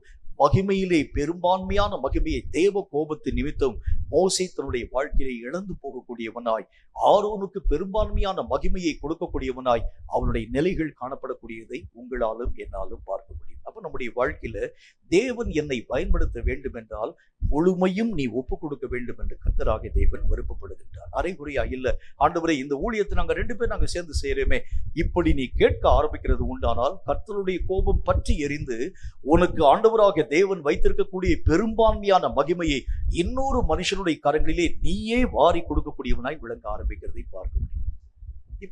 இப்ப இந்த ஒரு விஷயம் நடக்க ஆரம்பிக்கிறது உண்மைதான். ஆனால் நியாய தீர்ப்பின் நாள்ல என்ன நடக்கும் அப்படின்னு யோசிச்சு பார்த்தீங்கன்னா, உங்களுக்கு கொடுக்கப்பட வேண்டிய முழு மகிமையை பற்றி தான் கர்த்தர் உங்கள்கிட்ட வந்து கணக்கு கேட்பார். ஆண்டவரை நான் வந்து பெரும்பான்மையான மகிமை இன்னொரு மனுஷன் கையில கொடுத்துட்டேன், அது எனக்கு தெரியாது. நீ அதை இழக்க கொடுக்கிறது உண்டானால் அது உன்னுடைய பாடு. ஆனால் நான் உன் மேலதான் அந்த ஒரு சித்தத்தை வச்சிருந்தேன். இப்போ உதாரணமாக உன்னை நான் தீர்க்கதரிசியா வச்சிருந்தேன். ஆனால் நீயோ சொல்ல ஆரம்பித்தா, இல்ல ஆண்டவர் என்னால் தீர்க்கதரிசி ஊழியம்லாம் பார்க்க முடியாது, என்னால் இப்படிப்பட்ட காரியத்தை செய்ய முடியாது, வேறு ஏதாகிலும் ஒரு வரத்தை தாரும், வேறு ஏதாகிலும் ஒரு கிருபையை தாரும், என் கூட வந்து உடன் ஊழியக்காரனாக இன்னொரு மனுஷனை உருவாக்கி தாங்க, அவன் போய் என்னுடைய நாமத்தின் நிமித்தம் அவன் வந்து ஊழியத்தின் ஊடாக கடந்து போகட்டும். அவனுக்கும் ஆண்டவராகிய தேவன் கிருபைகளை தருவார், உனக்கும் கர்த்தராகிய தேவன் கிருபைகளை தருவார். நியாய தீர்ப்பின் நாள்ல கர்த்தருக்கு முன்பதாக தீர்க்க தரிசனம் உரைக்க வேண்டும் என்கிற அழைப்பை பெற்ற உங்ககிட்ட தான் எல்லா கணக்கையும் கேட்பான். ஏன்னா அதுக்கு வந்து உத்தரவாதம் பண்றது நீ தான் பண்ணணும். இதே மாதிரி ஆரோன் அந்த மோசையினுடைய பங்கிலே ஒரு பாதியை அவன் தன்னுடைய வாழ்க்கையில பெற ஆரம்பித்தாலும் கணக்கு சொல்ல வேண்டிய மோசே முழு காரியத்திற்கும் அவன் தான் போய் கணக்கு சொல்லணும். ரொம்ப ஜாக்கிரதை. எந்தெந்த காரியங்களை நீங்கள் அலட்சியப்படுத்த ஆரம்பித்தாலும் அவைகளை பற்றியதான கணக்குகளை நீங்களும் நானும் கர்த்தருக்கு முன்பதாக போய் அறிவிக்கும்படி கடனாளிகளாய் இருக்கிறோம். ரொம்ப ஜாக்கிரதையா இருக்கணும். என்னுடைய அழைப்பையும் என்னுடைய தெரிந்து கொள்ளுதலையும் என்னுடைய ஓட்டத்திலும் யாருக்கும் நான் சரி பாதியாக சரி பங்கை நான் கொடாத அளவிற்கு எனக்குண்டான காரியத்திலே நான் சரியான விதத்தில் ஓடி முடிக்கக்கூடிய அளவிற்கு தீவிரம் காண்பிக்க ஆரம்பித்தால் மட்டும்தான், கர்த்தருடைய கோபத்திற்கு ஆளாக்காத ஒரு மனிதனாக என்னுடைய நிலைகளை நான் பாதுகாத்துக் கொள்ள ஆரம்பித்தால் மட்டும்தான் வேதம் சொல்லக்கூடிய வார்த்தையின்படி இறுதி வரைக்கும் சரியான ஓட்டத்தை ஓடி முடிக்க உங்களாலும் என்னாலும் ஆகும். இப்ப கொஞ்சம் யோசிங்க. உங்களுடைய அழைப்பு பெரும்பான்மையான அழைப்பு நீங்க செய்யாததுனால அநேக மக்களுடைய கரங்களுக்குள்ளாக கடந்து போயிருக்கிறது என்று வைத்துக் கொள்ளுங்கள். உதாரணமாக இப்ப கர்த்தராகிய தேவன் என்னை ஒரு ஒரு ஒரு ஒரு தீர்க்கதரிசியாக அல்லது ஒரு இரத்த சாட்சியாக கர்த்தர் என்னை அழைத்திருக்கிறார் என்று வைத்துக் கொள்ளுங்கள். ஆனால் நான் இந்த இரத்த சாட்சிக்குரிய ஓட்டத்தின் ஊடாக கடந்து போகாம உலக பிரகாரமான காரியத்துல உலக வேலைக்குள்ளாக கடந்து போய் என்னுடைய அழைப்பு தாண்டி இன்னொரு மனுஷனுடைய கையில போயிடுச்சு.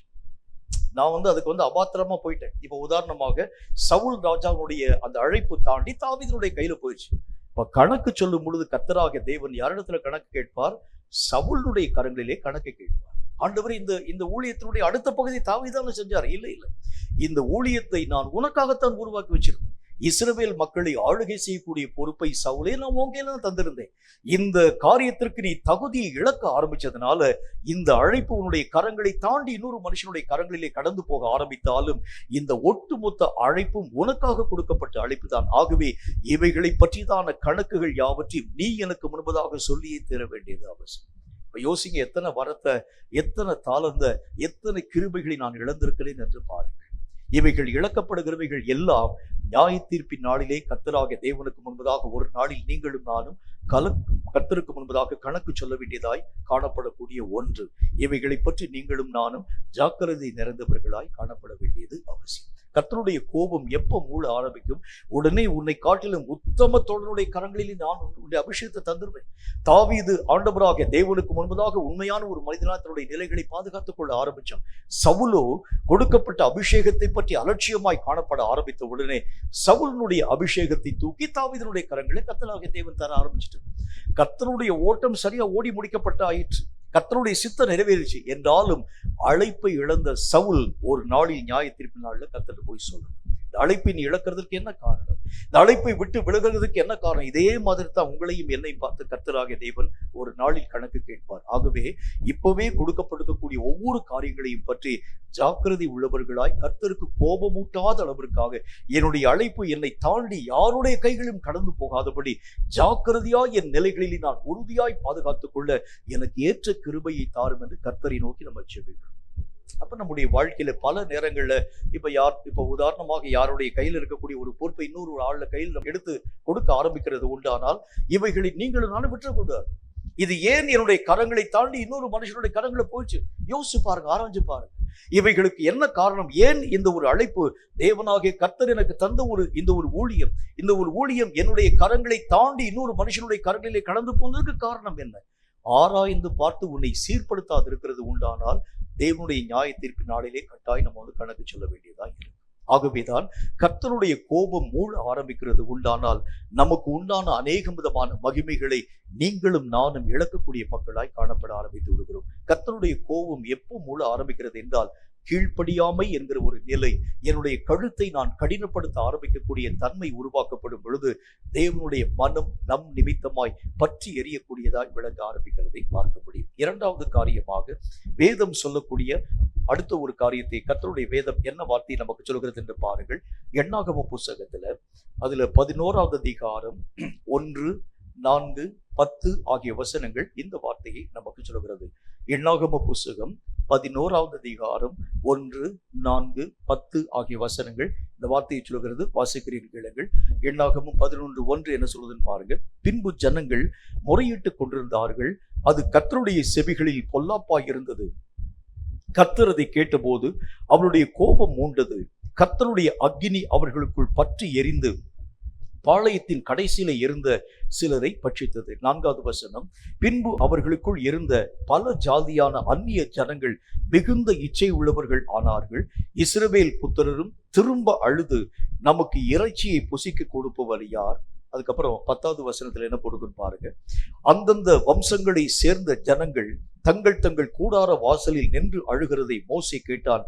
கர்த்தருக்கு மிகவும் கோபம் உண்டது. மோசேயின் பார்வைக்கும் அது பொல்லாப்பாய் இருந்தது. இரண்டாவது காரியம், தேவனாகிய கர்த்தருக்குள் திருப்தி அடையாத ஒரு வாழ்க்கை.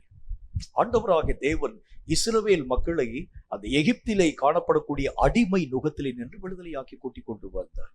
எகிப்தில் இருக்கக்கூடிய அந்த காலத்துல அவர்கள் மெய்யாகவே பட்ட வேதனை ரொம்ப கஷ்டமான ஒரு காலம், ரொம்ப வேதனைப்படக்கூடிய ஒரு காலம், ரொம்ப கஷ்டத்தின் ஊடாக கடந்து போகக்கூடிய காலம். எரேமியா அந்த காரியத்தை பற்றி சொல்லும் பொழுது அவர் என்ன சொல்லுகின்றார்? இருப்பு காலவாயாக எகிப்து என்கிறதை பற்றி அவர் பேசுகின்றார். ஒரு இருப்பு காலவாயில, அதாவது அதுக்கு ஆங்கிலத்தில் வந்து அயர்ன் ஃபர்னஸ்ன்னு சொல்லுவாங்க. இந்த ஃபர்னஸ்ல என்ன காரியம் நடக்க ஆரம்பிக்கும்? அந்த இரும்பையே உருகி தண்ணீராய் மாறப்படக்கூடிய அளவிற்காக அந்த உலையிலே மகா பெரிய நெருப்பு மூட்டப்படக்கூடிய அந்த நிலைகளை பார்க்க முடியும். அந்த மாதிரி இருப்பு காலவாயாக காணப்படக்கூடிய அந்த எகிப்திலே இஸ்ரவேல் மக்கள் தண்ணீராய் கரைந்து போக ஆரம்பிச்சிருந்தாங்க. அவர்களுடைய உழைப்புகள் அவர்களுக்குரியது கிடையாது. அவர்கள் உழைத்து பார்வோனுக்கும் அவனை சார்ந்த மக்களுக்கும் கொடுக்க வேண்டுமே தவிர அவர்களுக்கு இவர்கள் அடிமைகளாகவே தன்னுடைய வாழ்க்கையின் நிலைகளை மெய்யாகவே ஆசரிக்கக்கூடிய ஒரு மக்களாய் விளங்க ஆரம்பிச்சிருந்தார். ஒவ்வொரு நாளும் வாழ்க்கையிலே கஷ்டத்தின் ஊடாக, வேதனையின் ஊடாக, உபத்திரவத்தின் ஊடாக, அநேகம் பாடுகளின் ஊடாக ஒவ்வொரு நாளையும் கழிக்கிறதே இஸ்ரவேல் மக்களுக்கு பெரும் பாடாய் காணப்படக்கூடிய ஒன்றாக விளங்கிற்று. கர்த்தரை நோக்கி அந்த ஜனங்கள் முறையிட்டாங்க. ஆண்டவரே, எப்படியாச்சும் எங்களுடைய வாழ்க்கையினுடைய நிலைகளை நீர் ஆசீர்வதிக்க வேண்டும். எங்களுடைய வாழ்க்கையை, எங்களுடைய ஜீவனை கசப்பாக்கக்கூடிய சூழ்நிலைகளை உருவாக்குறாங்க. கடினமான வேலை பழுக்களை எங்களுடைய வாழ்க்கையை சுமத்த ஆரம்பிக்கிறாங்க. செய்ய முடியாத காரியங்களை அந்த எகிப்திலே காணப்படக்கூடிய மக்களோ என்றால் பேசாம உட்கார்ந்து இருக்கக்கூடிய நேரத்துல அவர்களுக்கும் சேர்த்து நாங்கள் உழைக்கக்கூடிய அளவிற்காக எங்கள் உழைப்பினுடைய பல விதமான காரியங்களை உறிஞ்சக்கூடிய நிலைகளிலே காணப்படக்கூடிய அவர்களை விட்டு எங்களை விடுதலையாக்க வேண்டும். கர்த்தருடைய வார்த்தை, கர்த்தருடைய நாமத்தினால அவங்க பேசின அந்த சத்தத்தை கர்த்தராகிய தேவன் கேட்டு மோசே என்கின்ற ரட்சகனை அனுப்பி இஸ்ரவேல் மக்களை விடுதலையாக்கி கூட்டிட்டு வரக்கூடிய நேரத்தில் அது ஒரு பெரிய ஒரு மகா சந்தோஷமான ஒரு நாள். அந்த பார்வோனுடைய அரண்மனையை விட்டு வெளியே வந்து எகிப்தினுடைய நாட்டினுடைய எல்லைகளை கடந்து வரக்கூடிய நேரத்துல மோசே என்கின்ற மனிதன் முன்பதாக இஸ்ரவேல் மக்களை அழைத்துக் கொண்டு வரக்கூடிய நேரத்துல அவர்கள் தங்கள் வாழ்க்கையிலே முதலாய் சுதந்திரமான காற்றை சுவாசிக்க ஆரம்பிக்கிறாங்க. வெளியே வரக்கூடிய இந்த சுதந்திரமான காற்று இவ்வளவு நாள் வரைக்கும் இல்லை. அத்தனை நாட்கள் வரைக்கும் எகிப்திலே காணப்படக்கூடிய அடிமையின் காற்றை சுவாசித்த அந்த மக்களுக்கு அன்னைக்குதான் ஒரு விடுதலையாகிய சுதந்திரமாகிய காற்றை ஆண்டவராக தேவன் தந்தார். அவ்வளவு சந்தோஷம். அதன் பின்பதாக கர்த்தருடைய வேதம் சொல்கிறதை போல அவர்களுக்கு தேவையான எல்லா காரியங்களையும் ஆண்டவராக தேவன் தந்து அவர்களை எல்லா விதமான விஷயத்தில் நடத்தி கொண்டு வர ஆரம்பித்தார். தொடர்ந்து வரக்கூடிய பார்வோனையும் ஆண்டவராக தேவன் அதமாக்கி இஸ்ரவேல் மக்களை ஒரு கழுகானது தன்னுடைய கூடுகளை கலைத்து தன்னுடைய குஞ்சுகளின் மேல் அசைவாடுகிறதை போல கர்த்தர் ஒருவனே அவனை சுமந்து கொண்டு வந்தார் என்கிறதை போல ஆண்டவராக தேவனை இரவும் பகலும் ஓயாமல் இஸ்ரவேல் மக்களை பாதுகாக்கும் தேவனாய் கடந்து வர ஆரம்பித்தார். என்னாகம புஸ்தகத்துல வர்றாங்க. வரக்கூடிய நேரத்துல அவர்கள் அந்நிய மக்களோடு கூட இணைய ஆரம்பித்த பொழுது அந்த 4வது வசனத்துல என்ன போட்டிருக்கு பாருங்க. இந்த வசனத்தை வாசிக்கிறேன். பின்பு அவர்களுக்குள் இருந்த பல ஜாதியான அந்நிய ஜனங்கள் மிகுந்த இச்சை உள்ளவர்கள் ஆனார்கள். இஸ்ரவேல் புத்திரரும் திரும்ப அழுது நமக்கு புசிக்கிறதற்கு இறைச்சியை தருகிறவன் யார் என்று சொல்லி அழ ஆரம்பிச்சார். இந்த அந்நிய மக்களோடு கூட இணைய ஆரம்பிக்கக்கூடிய அந்த நேரத்துலதான் அவர்களுடைய சுபாவம் இவர்களுக்குள் வந்து இவர்களும் கர்த்தருக்கு விரோதமாய் முறுமுறுக்க துவங்க ஆரம்பிக்கிறதை பார்க்க முடியும். தேவனிலே திருப்தி அடையாத பல விதமான சூழ்நிலைகள் எதனால் வருகிறது தெரியுமா? அந்நியத்தோடு வைக்கக்கூடிய பல விதமான கலப்புகள். நம்முடைய வாழ்க்கையில பல விதமான சுபாவங்கள், அந்நியமாக காணப்படக்கூடிய பல விதமான சுபாவங்கள், அதெல்லாம் தேவனாகிய கர்த்தரால் அங்கீகரிக்கப்படாத ஒன்று. சில நேரத்துல நம்மை அறியாமல் வரக்கூடிய கோபம், நம்மை அறியாமல் வரக்கூடிய எரிச்சல், நம்மை அறியாமல் வரக்கூடிய சோர்வு, நம்மை அறியாமல் வரக்கூடிய சோம்பல், நம்மை அறியாமல் வரக்கூடிய அசதி, இதெல்லாம் அந்நியமானவைகள். ஆண்டவராகிய தேவனுடைய பிள்ளைகளாய் காணப்படக்கூடிய மக்கள் ஆண்டவராகிய இயேசுவை போலவே விளங்க வேண்டியது அவசியம். வசனத்தில் என்ன போடுங்க பாருங்க. இஸ்ரவேலை காக்கக்கூடிய தேவனாகிய கர்த்தர் உறங்குகிறதும் இல்லை தூங்குகிறதும் எல்லா நேரத்திலும் விழிப்பு நிறைந்தவர்களாய் தங்களை காத்துக்கொள்ள வேண்டியதுதான் கர்த்தருடைய பிள்ளைகளுடைய பணி. ஆனா இன்னைக்கு நம்முடைய வாழ்க்கையில பல நேரங்களில் நம்மை அறியாமல் ஓய்வு தேவைப்பட ஆரம்பிக்கிறது. அது என்ன காரணம்? அந்நியம் இன்னும் என்னுடைய வாழ்க்கையிலே மெய்யாகவே இணைந்திருக்கிறதை நான் பார்க்கிறேன். சில நேரங்களில் ஆண்டவராக தேவனுக்கு பிரியமான காரியத்தை செய்ய வேண்டும் என்று விருப்பப்படுகிறேன். ஆனால் இந்த அந்நியம் என்னுடைய எல்லா விதமான ஆசைகளையும் அபேட்சைகளையும் முடக்கி போட ஆரம்பிக்கிறது. சில நேரங்களில் கர்த்தருடைய வசனங்களை வாசிக்க வேண்டும் என்கிற விருப்பம் என்னுடைய மனதிலே கட்டுக்கடங்காமல் வரக்கூடிய நேரத்துல அப்பதான் ஏதோ ஒரு தொலைபேசி அழைப்பு வரும். போனை எடுப்பே பாருங்க, 4 மணி நேரம் தொடர்ந்து விடாம பேசிட்டே இருந்து அவ்வளவுதான் முடிஞ்சு போகும். அப்புறம் அந்த வாட்சியும் போயிடும். நம்முடைய வாழ்க்கையிலே இந்த மாதிரி அநேக விதமான பிரச்சனைக்குரிய காரியங்கள் வருகிறதுக்கு என்ன காரணம் அப்படின்னா ஒரே ஒரு விஷயம் தான். நம்முடைய வாழ்க்கையிலே இன்னும் அந்நியமானவைகள் உள்ளே இருக்கக்கூடிய வரைக்கும், இந்த அந்நியம் உள்ளே இருந்துச்சுன்னா என்ன நடக்கும் பாருங்க. அவனுடைய சுபாவமாகிய இச்சைகளை அவன் நம்முடைய மனதை தோண்டுவிக்க துவங்க ஆரம்பித்து விடுகின்றான். அந்த இச்சைகளை உருவாக்க ஆரம்பிக்கின்றான். அந்த இச்சைகளை அவர்கள் தங்களுடைய வாழ்க்கையில யோசிக்க ஆரம்பித்த உடனே இஸ்ரவேல் மக்களும் தங்களுடைய மனதிலே அந்த மாம்சத்தை இச்சிக்கக்கூடிய ஒரு மக்களாய் விளங்க ஆரம்பித்து, வசனத்தில் என்ன போட்டுக்கு, அவர்கள் கர்த்தருக்கு முன்பதாக அழத்துவங்க ஆரம்பிச்சான். ஒருத்தர் செத்து போனா அழுவான், ஏதாவது ஒரு பொருள் நஷ்டமாச்சுன்னா அழுவான். ஆனா சாப்பாடு இல்லைன்னு உட்கார்ந்து அழக்கூடிய அந்த மக்களுடைய நிலைகளை கர்த்தருடைய கண்கள் பார்த்துட்டாய். உனக்கு எவ்வளவு சாப்பாடு நான் கொடுக்க ஆரம்பிச்சிருக்கேன். இரவும் பகலும் மன்னாவினால் நான் உன்னை திருப்தியான விதத்தில் போஷிக்கக்கூடியவராய் விளங்கினேன். உன்னுடைய தேவைகளை அறிந்து ராத்திரி வேளையிலே அக்னி ஸ்தம்பத்தையும் பகல் வேளையிலே மேகஸ்தம்பத்தையும் நான் உனக்கு தந்து உன்னை எல்லா விஷயத்திலும் பாதுகாக்கும் ஒரு தேவனாய் விளங்க ஆரம்பித்தேன். நீ கேட்கக்கூடிய ஒவ்வொரு காரியத்தையும் உனக்கு தந்து, ஒருவேளை கசப்பான ஒரு நீரூற்றாய் இருக்கிறது உண்டானால் அந்த கசப்பை மதுரமாக மாற பண்ணக்கூடிய அளவிற்கான காரியங்களை உருவாக்கும் தேவனாக நம்ம கூட வந்திருக்கிறேன். என்றாலும் ஒரு சின்ன ஒரு சாப்பாட்டுக்காக நீ அழுது என்னை பார்த்து நீ ஒரு வார்த்தை சொல்ற. என்ன வார்த்தை சொல்லுகின்றால், எகிப்திலே நான் இருந்தால் கூட பரவாயில்ல, தேவையில்லை. அந்த எகிப்திலே காணப்படக்கூடிய ஒவ்வொரு விதமான ஆகாரங்களை நாங்கள் எங்கள் மனதிலே மெய்யாகவே அபேட்சிக்கின்றோம், வாஞ்சிக்க ஆரம்பிக்கின்றோம். இது கர்த்தருடைய பார்வையிலே பொல்லாப்பாய் காணப்படக்கூடிய ஒன்றாய் விளங்குறதுனால இஸ்ரவேல் மக்கள் மேலே கர்த்தருடைய கோபம் கொழுந்து வருகின்றது. நம்முடைய வாழ்க்கையில கூட தேவன் கொடுத்த பல நிலைகள்ல உங்களையும் என்னையும் அறியாத திருப்தியற்ற ஒரு சூழ்நிலை, ஒரு காரியத்தை கர்த்தராக தேவன் தர ஆரம்பிக்கிறது உண்டானால் நம்முடைய வாழ்க்கையிலே நம்மை அறியாமல் ஒரு திருப்தியற்ற ஒரு காரியம், தேவன் எதை உன்னுடைய வாழ்க்கையிலே அனுமதித்தாலும் அது நன்மைதான். தீமையான ஒன்றையும் ஆண்டவராக தேவனுக்கு தர தெரியாது. ஏனென்றால் அவர் நன்மை செய்யும் தேவன் தான். அவர் தரக்கூடிய எல்லா விஷயமும் நன்மைதான். உன்னுடைய வாழ்க்கையிலே தரக்கூடிய பிரச்சனைகள் அது நன்மைதான். உன்னுடைய வாழ்க்கையிலே தந்திருக்கக்கூடிய அந்த வேலைக்குரிய வழிகள் நன்மைதான். ஒருவேளை அந்த வேலையில பலவிதமான பிரச்சனைகள் காணப்பட ஆரம்பித்தாலும் நன்மை இல்லாமல் தீமைகளை கர்த்தராகிய தேவன் தம்முடைய பிள்ளைகளுக்கு ஒரு நாளும் அனுமதிக்கவே மாட்டார். தேவன் தரக்கூடியது எல்லாமே நன்மை தான். நன்மையானது ஒன்றை தவிர தீமையான ஒன்றையும் ஆண்டவராகிய தேவன் தம்முடைய பிள்ளைகளுக்கு ஒரு நாளும் தரவே மாட்டார். அப்ப நம்முடைய வாழ்க்கையில சில விஷயங்களை பார்க்கக்கூடிய நேரத்தில் என்னை அறியாமல் நான் முறுமுறுக்க ஆரம்பித்து விடுகின்றேன். என்னை அறியாம என்னுடைய மனதிற்குள்ளாக அநேக விதமான வேதனையின் கூடாக கடந்து போக ஆரம்பிக்கிறதை பார்க்க முடியும். கர்த்தர் சொல்லக்கூடிய வார்த்தையில 2வது காரியம் எது கர்த்தருடைய மனதிலே கோபமூட்டக்கூடியதாய் விளங்குகிறது? தேவனில் திருப்தி அடையாத ஒரு நிலை.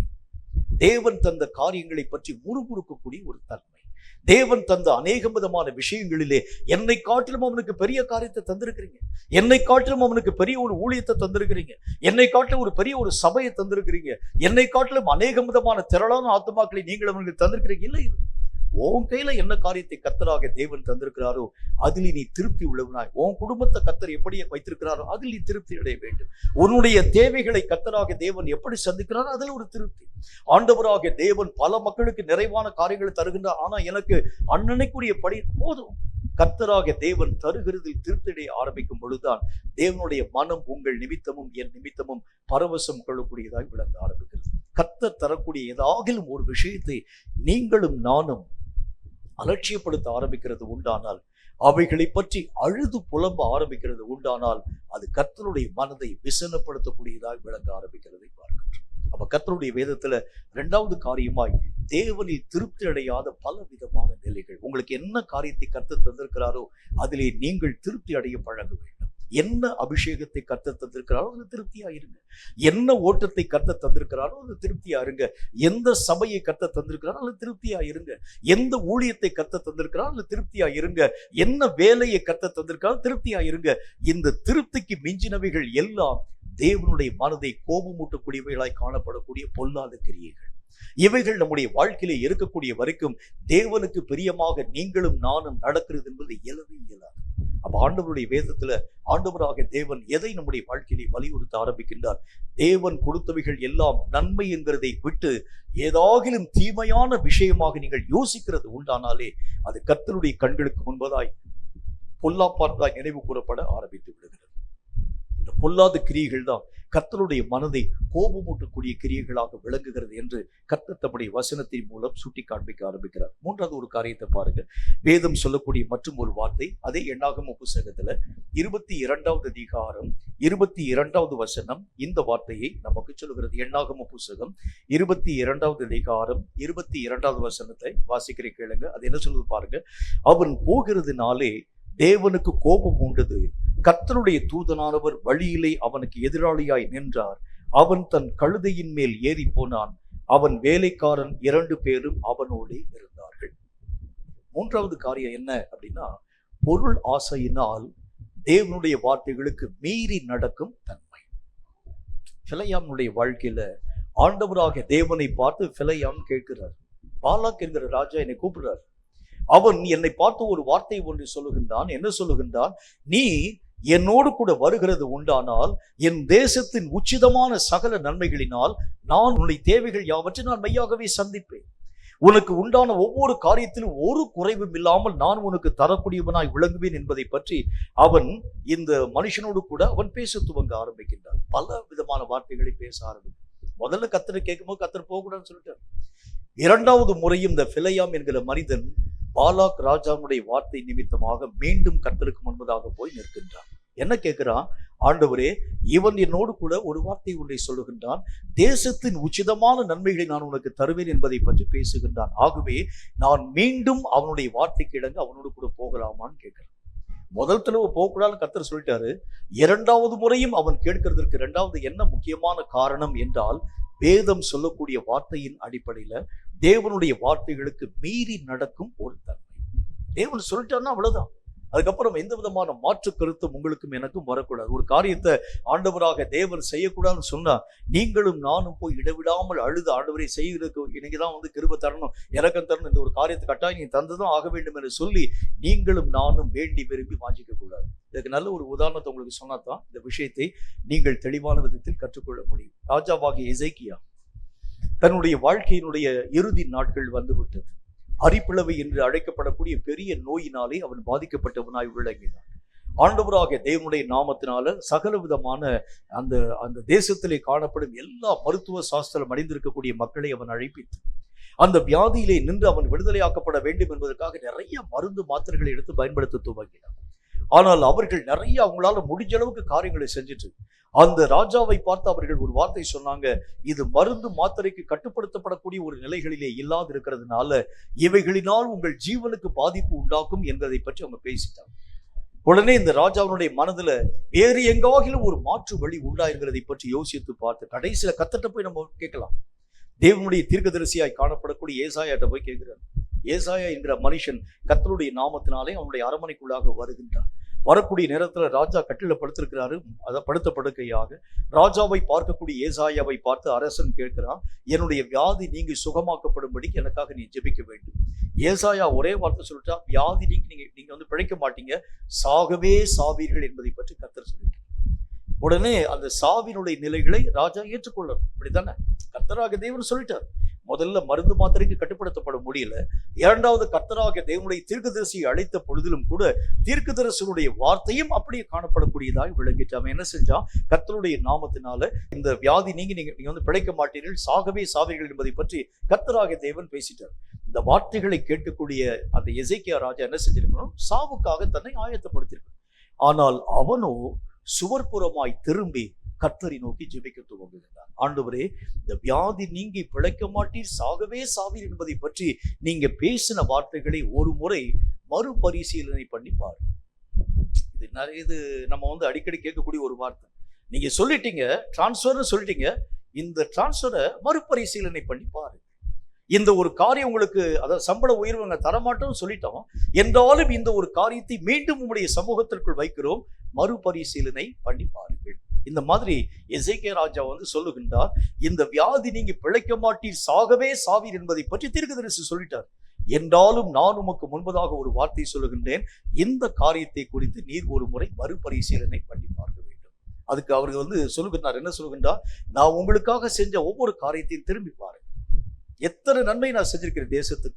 என்னுடைய மூதாதையர்கள் எல்லாம் ஆண்டவராக தேவனுக்கு விரோதமாய் காணப்படக்கூடிய மக்களா இருந்தாங்க. ஆனால் நானும் உம்முடைய நாமத்திற்கு பயந்தவனாய் காணப்பட்ட அந்த நிலைகள் எல்லாவற்றையும் ஒரு முறை மனதிலே வைத்து மறுபரிசீலனைக்குரிய காரியங்களை செய்ய வேண்டும்.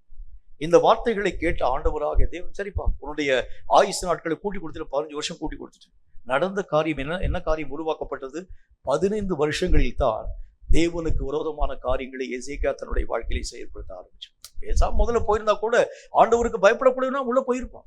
ஆனா இப்ப நடந்த காரியத்தை பார்க்கிறோம். 15 ஆண்டுகள் ஆண்டவராக தேவனுடைய நாமத்தினால் கூட்டி பெற்ற பிறகுதான் தேவனுக்கு விரோதமான பாவங்களை செய்யக்கூடியவனாய் அவன் தன்னுடைய ஆவிக்குரிய நிலைகளை இழக்கக்கூடியவனாய் விளங்க ஆரம்பிக்கிறதை பார்க்க முடியும். நம்முடைய வாழ்க்கையில கூட தேவன் எதை என்னுடைய வாழ்க்கையில சொல்ல ஆரம்பித்தாலும் கர்த்தர்ட்ட போய் நீங்களும் நானும் முறையிட்டு மறுபரிசீலனைக்காக காத்திருக்க கூடாது. நீங்க சொன்ன ரைட் ஆண்டவரே, அவைகளை குறித்து நான் மெய்யாகவே எந்த விதமான கேள்வியும் கேட்க மாட்டேன். ஒருவேளை என்னுடைய ஜீவனுக்கு நஷ்டம் வரக்கூடியதா இருந்தாலும் அவைகளை நான் ஏற்றுக்கொள்ளுகின்றேன். இவைகளுக்காக நான் உங்களுடைய சமூகத்திலே இன்னைக்கு நிறைய பேருடைய வாழ்க்கையினுடைய நிலைகளை வந்து பார்க்க ஆரம்பிக்கிறது உண்டானா என்னுடைய நன்மை என்னுடைய வாழ்க்கையிலே வர வேண்டும் என்பதற்காக ஃபாஸ்டிங் இருந்து ஊக்கமாக கர்த்தரை நோக்கி ஜெபிக்க ஆரம்பிக்கிறதை பார்க்கணும். ஃபாஸ்டிங் இருக்கு தப்பு இல்லை. ஆனால் கர்த்தர் என்ன சொல்லுகின்றார், தேவனுடைய சித்தம் அதுவாய் இருக்கிறது உண்டானால் அவைகளை ஏற்றுக்கொள்ள பழகுங்கள். தேவனாகிய கர்த்தருடைய சித்தம் அதுவாய் இருக்கிறது உண்டானால் அவைகளுக்கு புறம்பாக ஜெபிக்காதிருக்க நீங்களும் நானும் பிரயாசப்படும். ஒருவேளை இதே மாதிரி இயேசு கிறிஸ்து செய்ய ஆரம்பிச்சிருந்தான்னு வச்சுங்க, என்ன நடந்திருக்கும் யோசிச்சு பாருங்க. இயேசு கிறிஸ்து பிதாவாகிய தேவனுடைய சித்தம் சிலுவையில் மரிக்க வேண்டும் என்கிறதை பற்றிதான சித்தமாக இருக்கக்கூடிய அந்த சித்தத்தை அறியக்கூடிய இயேசு பிதாவை நோக்கி, பிதாவே இந்த சித்தத்தை மறுபரிசீலனை பண்ணி பாரும் என்று பிதாவை நோக்கி ஜெபிச்சு இந்த திட்டம் மெய்யாகவே நிறுத்தப்பட்டிருக்கிறது உண்டானால் நீங்களும் நானும் ரட்சிக்கப்பட்டிருக்க மாட்டோம். எப்படி ரட்சிக்கப்பட முடியும்? இயேசுனுடைய மரணத்திற்கு பிறகுதான் இந்த ஒரு ரட்சிப்பினுடைய திட்டம் உருவாக்கப்படுகிறது உண்டானால் அவைகளை மறுபரிசீலனைக்காக நீங்களும் நானும் ஒப்புக் கொடுக்க கூடாது. சில காரியங்களை ஆண்டவராகிய தேவனுடைய நுகம், அந்த நுகம் ஒருவேளை கடினமான ஒரு நுகமாய் காணப்பட ஆரம்பித்தாலும் ஏற்றுக்கொள்ள வேண்டுமே தவிர அவைகளை புறம்பாக்கும்படி நீங்களும் நானும் ஜெபிக்கக்கூடிய ஒரு மக்களாய் விளங்கக்கூடாது. அதுதான் கர்த்தர் நமக்கு சொல்லுகின்றார். கர்த்தருடைய கோபம் எப்ப நம்முடைய வாழ்க்கையிலே மூல துவங்க ஆரம்பிக்கிறது, அந்த வசனத்துல எண்ணாகம புஸ்தகம் 22வது அதிகாரம் 22வது வசனத்துல அந்த வசனம் என்ன விதமான வார்த்தை சொல்லுகிறது, அவன் போகிறதுனால் தேவனுக்கு கோபம் உண்டது. எதனால ஆண்டவராகிய தேவனுடைய கோபம் அவனை மூழ்கிறது? கர்த்தர் அவனை பார்த்து சொல்லிட்டார், என்னுடைய திட்டம் இதுதான் சொல்லிட்டார். என்றாலும் மீண்டும் கர்த்தரை நோக்கி அவன் ஜெபிக்க ஆரம்பிக்கிறான். மறுபரிசீலனை பண்ணி பாருங்க ஆண்டவரே, இன்னும் ஒரே ஒரு தடவை இந்த ராஜாவாகிய பாலாக் என்கின்ற அரசன் எனக்கு நிறைய காரியங்களை வெகுமதிகளை தருகிறான் என்று சொல்லுகின்றார். நான் உங்களுடைய சமூகத்தை நோக்கி நான் காத்திருந்து நான் உங்களுடைய தீர்க்கதரிசியாய் அபிஷேகம் பண்ணப்பட்ட நாள்ல இருந்து நல்ல காரியம் என்னுடைய வாழ்க்கையில வந்ததே கிடையாது. ஆனால் இவனோ எந்த காரியமும் இல்லை, எந்த விதமான பெரிய பெரிய வேலையெல்லாம் கிடையாது. நான் காண்பிக்கக்கூடிய ஜனங்களை நீ சபித்தால் போதும், அவ்வளவுதான். இந்த ஒரு காரியத்திற்காக இத்தனை கூலிகளை அவன் தருகிறேன் என்று சொல்லுகின்றான். ஆகவே இந்த ஒரு விஷயத்திற்காக நீர் என் மேல் வைத்திருக்கக்கூடிய சித்தத்தை மறுபரிசீலனை பண்ணிப்பார். இதுதான் தேவனுடைய கோபத்திற்கு முக்கியமான காரணமாய் காணப்படக்கூடிய ஒன்று. தேவன் ஒரு வார்த்தையை சொல்லிட்டான்னா அவைகளை மீறும்படியாக நீங்களும் நானும் ஜெபிக்கிறது கர்த்தருடைய கோபத்தை மூளச் செய்யக்கூடிய வழி என்று கர்த்தர் நமக்கு சொல்ல ஆரம்பிக்கும். ஒரு காரியத்தை கர்த்தராக தேவன் சொல்லிட்டாருன்னு வச்சுங்க, இத்தோடு கூட உன்னுடைய காரியம்லாம் முடிஞ்சு போயிடுச்சு, அவ்வளவுதான், முடிஞ்சு போயிடுச்சு. இனி ஆண்டவராகிய தேவனை என்னுடைய காலங்களில் அதிகப்படுத்தும், எனக்கு உண்டான எல்லா விதமான காரியங்களையும் உருவாக்கித்தாலும் இல்லை. தேவன் என்ன நுகத்தை என் மேல் வைக்கிறாரோ அவைகளை ஏற்றுக்கொள்கிறதான் கர்த்தராகிய தேவனுக்கு பிரியமே தவிர அந்த காரியங்களை மாற்றி அமைக்கிறது ஆண்டவராகிய தேவனுக்கு விருப்பமானதல்ல. அது கர்த்தருடைய மனதை கோபம் உண்டாக்கக்கூடிய வழிகளிலே ஒன்று. நிறைய நேரத்தில் நம்முடைய வாழ்க்கையை பாருங்க, நாம் எப்படிப்பட்ட நேரத்தில் என்னென்ன விதமான காரியங்களை நாம் நம்முடைய வாழ்க்கையிலே செயல்படுத்த ஆரம்பிச்சிருக்கோம். தேவன் ஒரு நுகத்தை நமக்காக வச்சிருப்பார், ஆனால் நானும் வேறொரு நுகத்தின் மேல் ஆசை கொண்டு இந்த தேவன் வைத்திருக்கக்கூடிய நுகத்தை தாண்டி அவைகளுக்காக நான் ஜெபிக்க துவங்க ஆரம்பிச்சிருக்கேன். இந்த ஒரு காரியத்தை நீர் எனக்கு தாங்க, இந்த ஒரு விஷயம் என்னுடைய வாழ்க்கையிலே வர வேண்டும், இது கர்த்தராகிய தேவனுடைய மனதை கோபம் உண்டாக்கக்கூடிய வழிமுறை என்று கர்த்தர் நமக்கு சொல்ல ஆரம்பிக்கிறார். கேட்கும் கர்த்தருடைய பிள்ளையே, தேவனுடைய சித்தத்திற்கு முரண்டு பிடிக்காத அளவுக்காக தேவன் எதை எனக்கென்று வைத்திருக்கிறாரோ அவைகளை ஏற்றுக்கொள்ள ஆரம்பித்தால் மட்டும்தான் தேவனாகிய கர்த்தருடைய பட்சமான இரக்கங்களை உங்களாலும் என்னாலும் பெற்றுக்கொள்ள முடியும். இன்னும் ஒரு காரியத்தை பாருங்க, கர்த்தருடைய வேதம் மற்றும் ஒரு வார்த்தையை நமக்கு சொல்கிறது. நியாயாதிபதிகளின் புஸ்தகத்துல 3வது அதிகாரம் 5 முதல் 8 வரைக்கும் இருக்கக்கூடிய வசனங்கள் இந்த வார்த்தையை நமக்கு சொல்கிறது. நியாயாதிபதிகளின் புஸ்தகம் 3வது அதிகாரம் அதுல 5 முதல் 8 வரைக்கும் இருக்கக்கூடிய வசனங்களை வாசிக்கிறேன். அது என்ன வார்த்தையை சொல்லுதுன்னு பாருங்க. இப்படி இஸ்ரவேல் புத்திரர் கானானியர், ஏத்தியர், எமோரியர், பெர்சியர், ஏவியர், எபூசியர் ஆகிய இவர்கள் நடுவிலே குடியிருந்து 6வது வசனம், அவர்களுடைய குமாரத்திகளை விவாகம் பண்ணி தங்களுடைய குமாரத்திகளை அவர்கள் குமாரர்களுக்கு கொடுத்து அவர்கள் தேவர்களை சேவித்தார்கள். 7வது வசனம், இப்படி இஸ்ரவேல் புத்திரர் கர்த்தரின் பார்வைக்கு பொல்லாப்பானதை செய்து தங்கள் தேவனாகிய கர்த்தரை மறந்து பாகால்களையும் தோப்பு விக்கிரகங்களையும் சேவிக்கிற போது 8வது வசனம், கர்த்தர் இஸ்ரவேலின் மேல் கோபம் உண்டவராகி அவர்கள் மெசொபொதோமியாவின் ராஜாவாகிய கூசான் ரிஷதாயிமின் கையில் வென்று போட்டார். இப்படியே இஸ்ரவேல் புத்திரர் கூசான் ரிஷதாயிமை 8 வருஷம் சேவித்தார்கள். கர்த்தருக்கு எப்போ கோபம் மூழ ஆரம்பிக்கிறது அப்படின்னா, அடுத்த ஒரு காரியத்தை பார்க்கிறோம், கட்டுப்பாடு இல்லாத ஒரு வாழ்க்கை.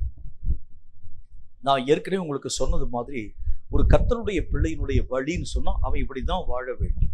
தங்கள் மனம் போன போக்கும்படி நியாயாதிபதிகள் ஆட்சி செய்யக்கூடிய அந்த காலங்களுக்கு முன்பதாக இஸ்ரவேல் மக்கள் தங்கள் மனம் போன போக்கின்படி நடக்கக்கூடிய ஒரு மக்களாய் விளங்கினார்.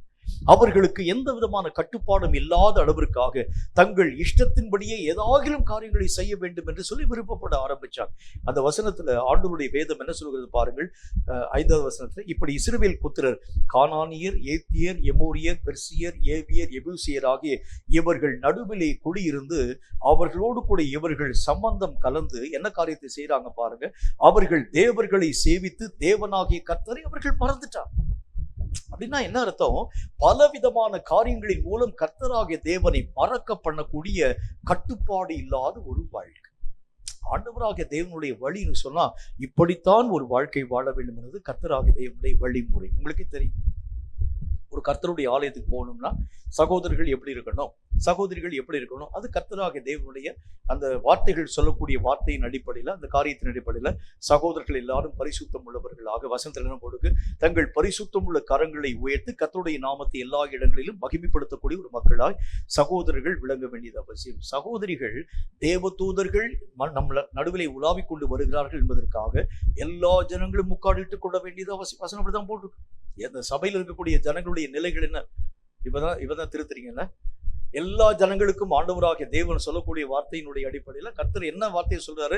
சபையிலே தூதர்கள், ஆண்டவராகிய தேவனுடைய தூதர்களும் கர்த்தருடைய பிரசன்னம் இருக்கிறதுனால சபையிலே இருக்கக்கூடிய ஜனங்கள் முக்காடிட்டுக் கொள்ள வேண்டியது அவசியம். இது வந்து கர்த்தராகிய தேவனுடைய முறைமை, கர்த்தருடைய வழிமுறை. ஆண்டவராகிய தேவனுடைய வசனம் சொல்லக்கூடிய வார்த்தையின் அடிப்படையில் இப்படிதான் இருக்கணும். கிறிஸ்தவனா இப்படிதான் இருக்கணும். அவனுடைய வாழ்க்கையின் முறைகளை பார்க்கக்கூடிய ஜனங்கள், எல்லா விதமான ஜனங்களும் கர்த்தருடைய வசனங்களின் நிலைகளை அவனுடைய வாழ்க்கையிலே அவர்கள் ஆராய்ச்சி பார்க்கணும். எல்லா விதமான மக்களுக்கு முன்பதாய் போதிக்கக்கூடிய அவனே மாறாட்டம் பண்ண ஆரம்பிக்கிறது உண்டானால் கர்த்தராகிய தேவனுடைய வசனங்களின் காரியங்களை அவன் மூலமாய் அவர்கள் கற்றுக்கொள்கிறது எப்படி? ஆகவே வேதம் சொல்லக்கூடிய வார்த்தையின்படி இதுதான் கிறிஸ்தவ வாழ்க்கைன்னா இப்படிதான் இருக்கணும். ஒரு இந்து ஜனம் என்று அழைக்கப்படக்கூடிய ஜனத்தை நீங்களும் நானும் எளிதாக இனம் காண ஆரம்பித்து விட முடியும். அவங்களுடைய நடை உடை பாவனை வச்சு நீ கண்டுபிடிச்சோம். ஒரு இஸ்லாமியன்னு சொன்னா அவனுடைய நடை உடை பாவனை வச்சு நம்ம கண்டுபிடிச்சோம். ஆனால் கிறிஸ்தவன் தான் எல்லா காரியத்திற்கும் ஏற்றவனை போல இங்கேயும் போவான், அங்கேயும் போவான். கர்த்தருடைய வேதம் சொல்கிறது உனக்கு அடையாளம் இப்படிதான் நீ இருக்கணும். ஆண்டவருடைய வசனத்தின் படி இதுதான் ஆண்டவராகிய தேவனால் பிரியப்படுத்தப்படக்கூடிய ஒரு வாழ்க்கைனா இப்படிதான் இருக்கணும். இந்த நிலைகளின் மூலமாகத்தான் ஆண்டவராகிய தேவன் பலவிதமான சட்ட திட்டங்களை நமக்காக உருவாக்கி தருகின்றார். பலவிதமான நியமங்கள், பலவிதமான காரியங்களை இப்படித்தான் நடக்க வேண்டும், இப்படித்தான் பேசணும், இப்படித்தான் போக வேண்டும், இப்படித்தான் பரிசுத்தத்திலே உங்கள் நிலைகளை நீங்கள் பாதுகாத்துக் கொள்ள வேண்டும், தேவனுக்கு பிரியமான ஒரு வாழ்க்கையின் ஊடாக கடந்து போக வேண்டும். இதுதான் ஆண்டவராகிய தேவன் வைத்திருக்கக்கூடிய வழி என்றால் இதை தாண்டி கடந்து போனால் you are not a Christian. நீ ஆண்டவராகிய தேவனுடைய பிள்ளை இல்லை. நீ ஆண்டவருடைய நியமங்களுக்கு மீறி நடக்க ஆரம்பிக்கிறது உண்டால் இப்படித்தான் சட்டம், இதுதான் சட்டம், இந்த சட்டத்திற்கு புறம்பாக நீ கடந்து போக ஆரம்பிக்கிறது உண்டானால் நீ தேவனாகிய கர்த்தருடைய மனதை புண்படுத்தும் ஒரு மனிதனாய், ஆண்டவராகிய தேவனுடைய நியமங்களை மீறும் ஒரு மனிதனாய் விளங்க ஆரம்பிக்கின்றாய். கர்த்தருடைய கோபம் இது நிமித்தம் நம்மேல் மூல துவங்க ஆரம்பித்து விடுகிறது. அப்ப ஆண்டவராகிய தேவன் ஒரு கட்டுப்பாடு நிறைந்த ஒரு வாழ்க்கை வாழும்படி உங்களுக்கும் எனக்கும் பழித்து வைக்கக்கூடிய ஒரு தேவனாய் விளங்குகின்றார். கட்டுப்பாடான ஒரு வாழ்க்கை. ஒரு கிறிஸ்தவன் சொன்னா அவனுடைய வாழ்க்கை எப்படி இருக்குன்னா, அவன் பேச்சில ஒரு அன்பை அவன் பிரதிபலிக்கணும். அவன் எல்லாரோடும் கூட ஐக்கியம் உள்ள ஒரு மனுஷனாக அவன் தன்னுடைய நிலைகளை பாதுகாத்துக் கொள்ள வேண்டும். அவனுக்குள் விருப்பு வெறுப்பு ஒன்றும் இருக்கக்கூடாது. மற்றவனுக்காக அவன் பார்க்கப்பட வேண்டுமே தவிர அவன் தனக்காக ஒரு வாழ்க்கை வாழக்கூடியவனா எந்த நாளிலும் காணப்படுகிறது. அது உண்மையான ஒரு தேவனுக்கு பிரியமான ஒரு வழி அல்ல, தேவனுக்கு பிரியமான ஒரு வாழ்க்கையும் இல்லை. ஒரு கிறிஸ்தவ வாழ்க்கைனா எப்படி இருக்க வேண்டும்? அவன் மற்றவனுக்காகவே வாழ பழகக்கூடியவனாய் விளங்க வேண்டும். மற்றவனுடைய ஒவ்வொரு விதமான முன்னேற்றத்திற்காக அவன் பாடுபடணும். மற்றவனுடைய ஒவ்வொரு விதமான பிரயோஜனத்திற்காக அவன் பிரயாசப்படலாம் கிறிஸ்தவன். ஆனா இன்னைக்கு கிறிஸ்தவனுடைய ஒவ்வொரு வாழ்க்கையின் நிலைகளை பாருங்க. தன்னலம் பொருந்தின ஒரு மனிதனாக, தன்னை மட்டும் நேசிக்கக்கூடியவனாக, மற்றவன் எப்படி போனா எனக்கெல்லாம் வந்துச்சு. இப்ப நம்ம ஜெபிக்கக்கூடிய ஜெப வாழ்க்கையினுடைய நிலைகளை பாருங்களேன். உங்களுக்கே தெரியும். நம்முடைய கான் பிரேயரோ அல்லது பொதுவான பிரேயரோ அல்லது ஒரு ஃபாஸ்டிங் பிரேயரோ அல்லது ஏதாகிலும் ஒரு சம்மந்தப்பட்ட ஒரு பிரேயரோ என்று வைத்துக் கொள்ளுங்கள். அந்த பிரேயர்ல மற்றவர்களுக்காக நீங்கள் எப்படி ஜெபிக்க ஆரம்பிக்கிறீங்க அப்படின்னு யோசிச்சு பார்த்தாலே நீங்கள் உண்மையான கிறிஸ்தவனா இல்லையா என்பதை இவைகளின் மூலம் தெளிவான விதத்தில் கற்றுக்கொள்ள முடியும். மற்றவனுக்காக ஜெபிக்கும் போது உன்னை நீ நேசிக்கிறதை போல உன் அயலானையும் நீ நேசிக்க வேண்டும். அப்படின்னா என்ன அர்த்தம்?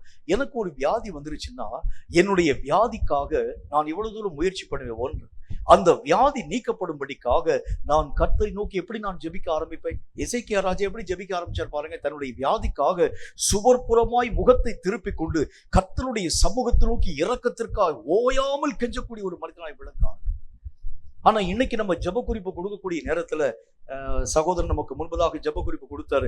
அநேகம் விதமான சின்ன குழந்தைகளுக்காக, அநேகம் விதமான வாலிப பிள்ளைகளுக்காக, அவர்கள் அநேகம் இப்படிப்பட்ட தேவன் அருவருக்கக்கூடிய பாலியல் தொழில்களின் ஊடாக பயன்படுத்தப்பட்டு விடாத படிக்கு அவர்களுடைய பாதுகாப்புக்காக ஜெபம் பண்ணுங்கன்னு சொல்லி கர்த்தருடைய நாமத்தினால அவர் ஜெப குறிப்பு கொடுத்தார்.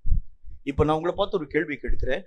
அந்த ஜெப குறிப்புக்காக எத்தனை பேர் கண்ணீரோடும் புலம்போடும் நம்ம ஜெபிச்சோம்? யோசிப்பாங்க. எத்தனை பேர் நம்ம ஜெபிச்சோம்? இது என்னுடைய குடும்பத்திலே நடக்க ஆரம்பிக்கிறது உண்டால் நான் புலம்புவேன். என் பிள்ளைக்கு ஒரு பிரச்சனை வர ஆரம்பிக்கிறது உண்டாலும் நான் கண்ணீர் வடிப்பேன். என் பிள்ளைக்கு ஒரு அடிபடுதுன்னு வச்சுக்கோங்க. என் பிள்ளைக்கு என்னுடைய மகன் திடீர்னு சொல்லி இந்த ரோட் வழியிலே போய் கொண்டிருக்கக்கூடிய நேரத்துல ஒரு பைக்ல மோதி ஆக்சிடென்ட் ஆகி கீழே விழுந்துட்டான். எவ்வளவு தூரம் நான் விசனப்படுவேன். ஆனால் அந்த ஆக்சிடென்ட்டுக்காக ஜெபிக்கக்கூடிய அந்த ஜெப குறிப்பை கொடுக்கும் பொழுது எத்தனை பேர் நம்ம புலம்பி வாழ்றோம். அப்ப வேதம் சொல்லக்கூடிய வார்த்தையின் அடிப்படையில ஒரு கிறிஸ்தவன் என்று சொன்னால் இப்படித்தான் அவன் இருக்கணும், இப்படித்தான் வாழணும். அவன் ஜெபிக்கிறான் என்று சொன்னால் தன்னுடைய வாய் அளவிலே அல்ல, இருதயத்தை ஊற்றி அவன் ஜெபிக்கணும். அதுதான் கர்த்தருடைய சித்தம். தேவனாகிய கர்த்தர் ஒரு கிறிஸ்தவனுக்கு தந்திருக்கக்கூடிய வழி, அவன் அப்படித்தான் தன்னுடைய ஓட்டத்தின் ஊடாக கடந்து போகணும். பரிசுத்தம் என்று சொன்னால் நெருப்பாய் அவன் தன்னுடைய வாழ்க்கையின் நிலைகளை பாதுகாக்கணும். பாவத்தினுடைய தன்மைகளுக்கு விரோதமாய் எழும்ப வேண்டும் என்று சொன்னால் நெருப்பை போல அவனுக்கு அருகாமையில் பாவத்தினுடைய நிலைகள் அண்டாத அளவிற்காய் அவன் எல்லா விதமான நேரத்திலும் தன்னுடைய வழிகள் எல்லாவற்றையும் பாதுகாத்துக் கொள்ளக்கூடிய ஒரு மனிதனை விளங்க வேண்டியது அவசியம். இதுதான் ஒரு கிறிஸ்தவ வாழ்க்கை. இப்படிப்பட்ட வாழ்க்கை வாழ ஆரம்பித்தால் மட்டும்தான் தேவன் நியமித்து வைத்திருக்கக்கூடிய சட்டத்திற்கு உட்பட்டவனாய் நீங்களும் நானும் விளங்க ஆரம்பித்து விடுகின்றோம். நிறைய பேருடைய கிறிஸ்தவ வாழ்க்கையில இன்றைக்கு பல விதமான நிலைகளிலே நீங்களும் நானும் காம்ப்ரமைஸ் பண்ணிக்கொள்ள ஆரம்பித்து விடுகின்றோம். காம்ப்ரமைஸ்னா என்ன ஒரு காரியத்தை நான் உங்களுக்கு சொல்ல முடியும். அதிகாலை இருட்டோடு எழுந்து ஜெபிக்கக்கூடிய ஜெபம், காலையில 5 மணிக்கு ஜெபிக்கிறது, 4 மணிக்கு ஜெபிக்கக்கூடிய ஜெபம் என்று வைத்துக் கொள்ளுங்கள். 4 மணிக்கு எந்திரிச்சு ஜெபிக்கக்கூடிய அந்த ஜெபத்துல 4:45 தான் எனக்கு விழிப்பு வர ஆரம்பிக்குது. உடனே ஏன் 4:45 நீங்க வர்றீங்க அப்படின்னு கேட்டீங்கன்னா, உடனே அவர்கள் அதற்கு ஒரு பதில் ஒன்றை சொல்வார்கள். என்ன பதில் சொல்வார்கள்? நான் நேற்றுக்கு இரவு ரொம்ப நேரம் நான் விழித்திருக்க ஆரம்பித்ததுனால 4:45 தான் எனக்கு விழிப்பு வந்தது. இன்னைக்கு என்னால ஜெபத்துல பங்கு பெற முடியல. காரணம் என்ன? ராத்திரி ரொம்ப நேரம் நான் விழித்திருக்க ஆரம்பித்தேன். இந்த மாதிரி சாக்கு போக்கு என்று அழைக்கப்படக்கூடிய இந்த விஷயத்துக்கு பேர் ஆங்கிலத்துல காம்ப்ரமைஸ் பண்ணுகிறது. ஏதாச்சும் ஒரு விஷயத்துக்கு நீ உடனே காம்ப்ரமைஸ் பண்ண ஆரம்பிச்சுடுவீங்க. இதுக்கு காரணம் இதுதான். இந்த ஒரு காரணத்தை மிஞ்சி என்னால இதுக்கு மிஞ்சியெல்லாம் செய்ய முடியாது. ஆனால் வேதம் சொல்லக்கூடிய வார்த்தையின் அடிப்படையில ஒரு கிறிஸ்தவன் என்றால் இப்படித்தான் வாழ வேண்டும். அவன் 2 மணிக்கு படுத்தாலும் 3 மணிக்கு விழித்து எழ வேண்டியது அவசியம். அதான் கிறிஸ்தவன். ஒரு ஆண்டவராகிய தேவனுடைய பிள்ளை என்று சொன்னால் அவன் காலத்தையும் நேரத்தையும் பார்க்க கூடாது. 2 மணிக்கு தான் நான் படுத்து தூங்கியிருக்கேங்க, 3 மணிக்கு நான் அதிகாலமே விழித்திருந்து ஜெபிக்கிறது எப்படி? ஜெபிச்சுதான் ஆகணும். ஏனென்றால் அவனுக்கு இளைப்பாறும் காலம் இந்த உலகத்தில் அல்ல, இனி வரும் காலம் இளைப்பாறும் காலம். இந்த உலகத்தில் அவன் உழைக்கும்படிக்காகவே அழைக்கப்பட்டிருக்கிறான். இந்த உலகத்திலே அவன் ஓடும்படிக்காகவே அழைக்கப்பட்டிருக்கிறான். இந்த உலகத்திலே அவன் கிரியைகளை செய்யும்படிக்காக அழைக்கப்பட்டிருக்கிறான். இதில் நீங்களும் நானும் ஓய்ந்திருக்கிறது ஒரு உண்மையான கிறிஸ்தவ வாழ்க்கையே இல்லை. உண்மையான கிறிஸ்தவ வாழ்க்கையில் என்ன அர்த்தம்?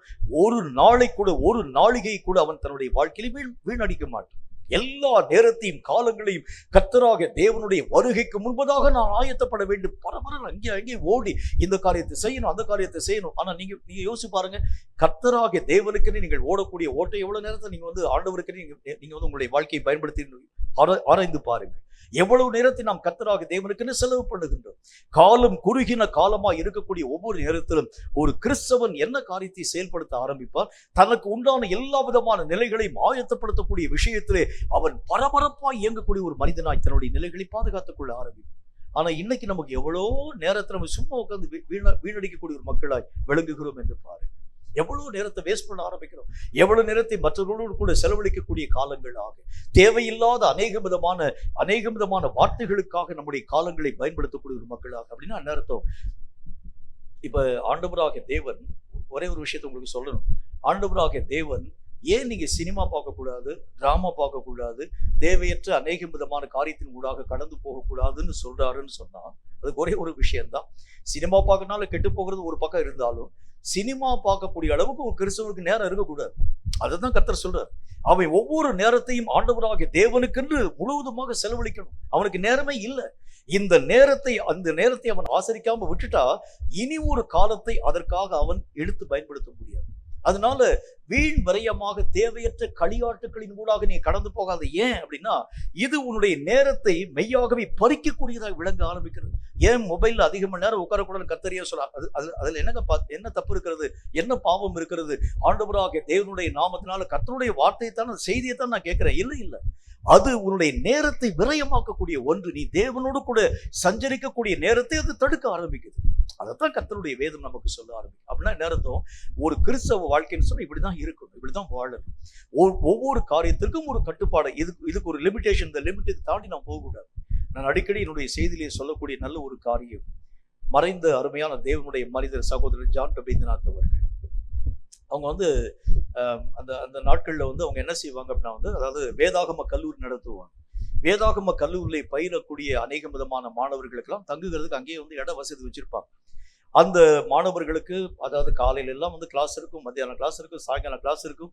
முடித்த பிறகு இரவு நேரத்துல அவர்களுக்கு சற்று ஓய்வு இருக்க வேண்டும் என்பதற்காக, அதாவது அவங்க வீட்டில் வச்சிருக்கக்கூடிய அந்த டிவியில, அதாவது அந்த தொலைக்காட்சியில ஒரு ஜீசஸ் படத்தை போட்டு விடுவார். ஜீசஸ் படத்தை கொஞ்ச நேரம் நீங்க பாருங்க அப்படின்னு சொல்லி கரெக்டா ஜீசஸ் படத்தை போட்டு நல்ல முக்கியமான சீன் வரும்போது ஆஃப் பண்ணிடுவார். உடனே எல்லாருக்கும் ரொம்ப கஷ்டமா போகுது. என்ன ஐயா, நல்ல முக்கியமான ஒரு சீன் வருது, இப்பதான் வந்து பிசாசு வந்திருக்கிறான், பிசாசு இயேசு கிறிஸ்துவ மேற்கொள்வானா மேற்கொள்ள மாட்டான்னு வரக்கூடிய எதில் டக்குன்னு நீங்க வந்து ஆப்பீங்களே. இல்ல ரொம்ப நீங்க உள்ள போயிட்டீங்கன்னா இனி கர்த்தராகிய தேவனை மறந்துடுவீங்க, இனி மீதி பகுதியை நாளைக்கு பார்க்கலாம், இப்படி முடிச்சிடுவார். அதற்கு மேல எவ்வளோ போய் நீங்க கெஞ்ச ஆரம்பித்தாலும் அதற்கு மேல அந்த அந்த அந்த டிவி வந்து ஆன் பண்ண மாட்டாங்க. ஏன் சொல்றேன் அப்படின்னா வந்து கிறிஸ்தவ வாழ்க்கைன்னு சொன்னால் ஒரு லிமிட், இவ்வளவுதான் இருக்கணும், இப்படிதான் போகணும், இப்படிதான் நடக்கணும். இந்த மாதிரி தான் அநேக விதமான மக்களோடு கூட வைக்கக்கூடிய தொடர்புன்னு சொன்னா இந்த லிமிட் தான் வச்சிருக்கணும். இதற்கு மிஞ்சி நீங்கள் கடந்து போகிறது உண்டானால் அவர்கள் வழிகளை நீங்கள் கற்றுக்கொள்ள ஆரம்பிச்சிடும். அப்படித்தான் இந்த இஸ்ரவேல் மக்கள் அநேக விதமான ஏத்தியர்கள், கானானியர்கள், பெரிசியர்கள், எபூசியர்களுடைய அந்த வாழ்க்கை நிலைகளை கற்றுக்கொண்டதற்கு காரணம் என்ன தெரியுமா? இவர்களும் அவர்களும் பின்னி பிணைய ஆரம்பிச்சாங்க. இவர்களும் அவர்களும் ஒன்றாக இணைக்கப்பட ஆரம்பிச்ச உடனே அடுத்தது அவங்க என்ன செஞ்சாங்க பாருங்க.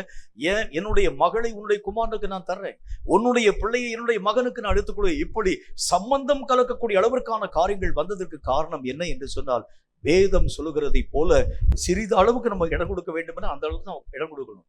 அதை காட்டிலும் நீங்கள் இடமளிக்க ஆரம்பிக்கிறது உண்டானால் அவைகள் உங்களோடு கூட சம்பந்தம் கலக்கக்கூடியதாய் விளங்க ஆரம்பிக்கிறதை பார்க்க முடியும். உங்களுக்கே தெரியும், இஸ்ரவேல் மக்கள் வேறு பிரிக்கப்பட்ட மக்கள், இவர்கள் அந்நீரோடு கூட சம்பந்தம் கலக்கிறது கர்த்தருக்கு அருவருப்பார்.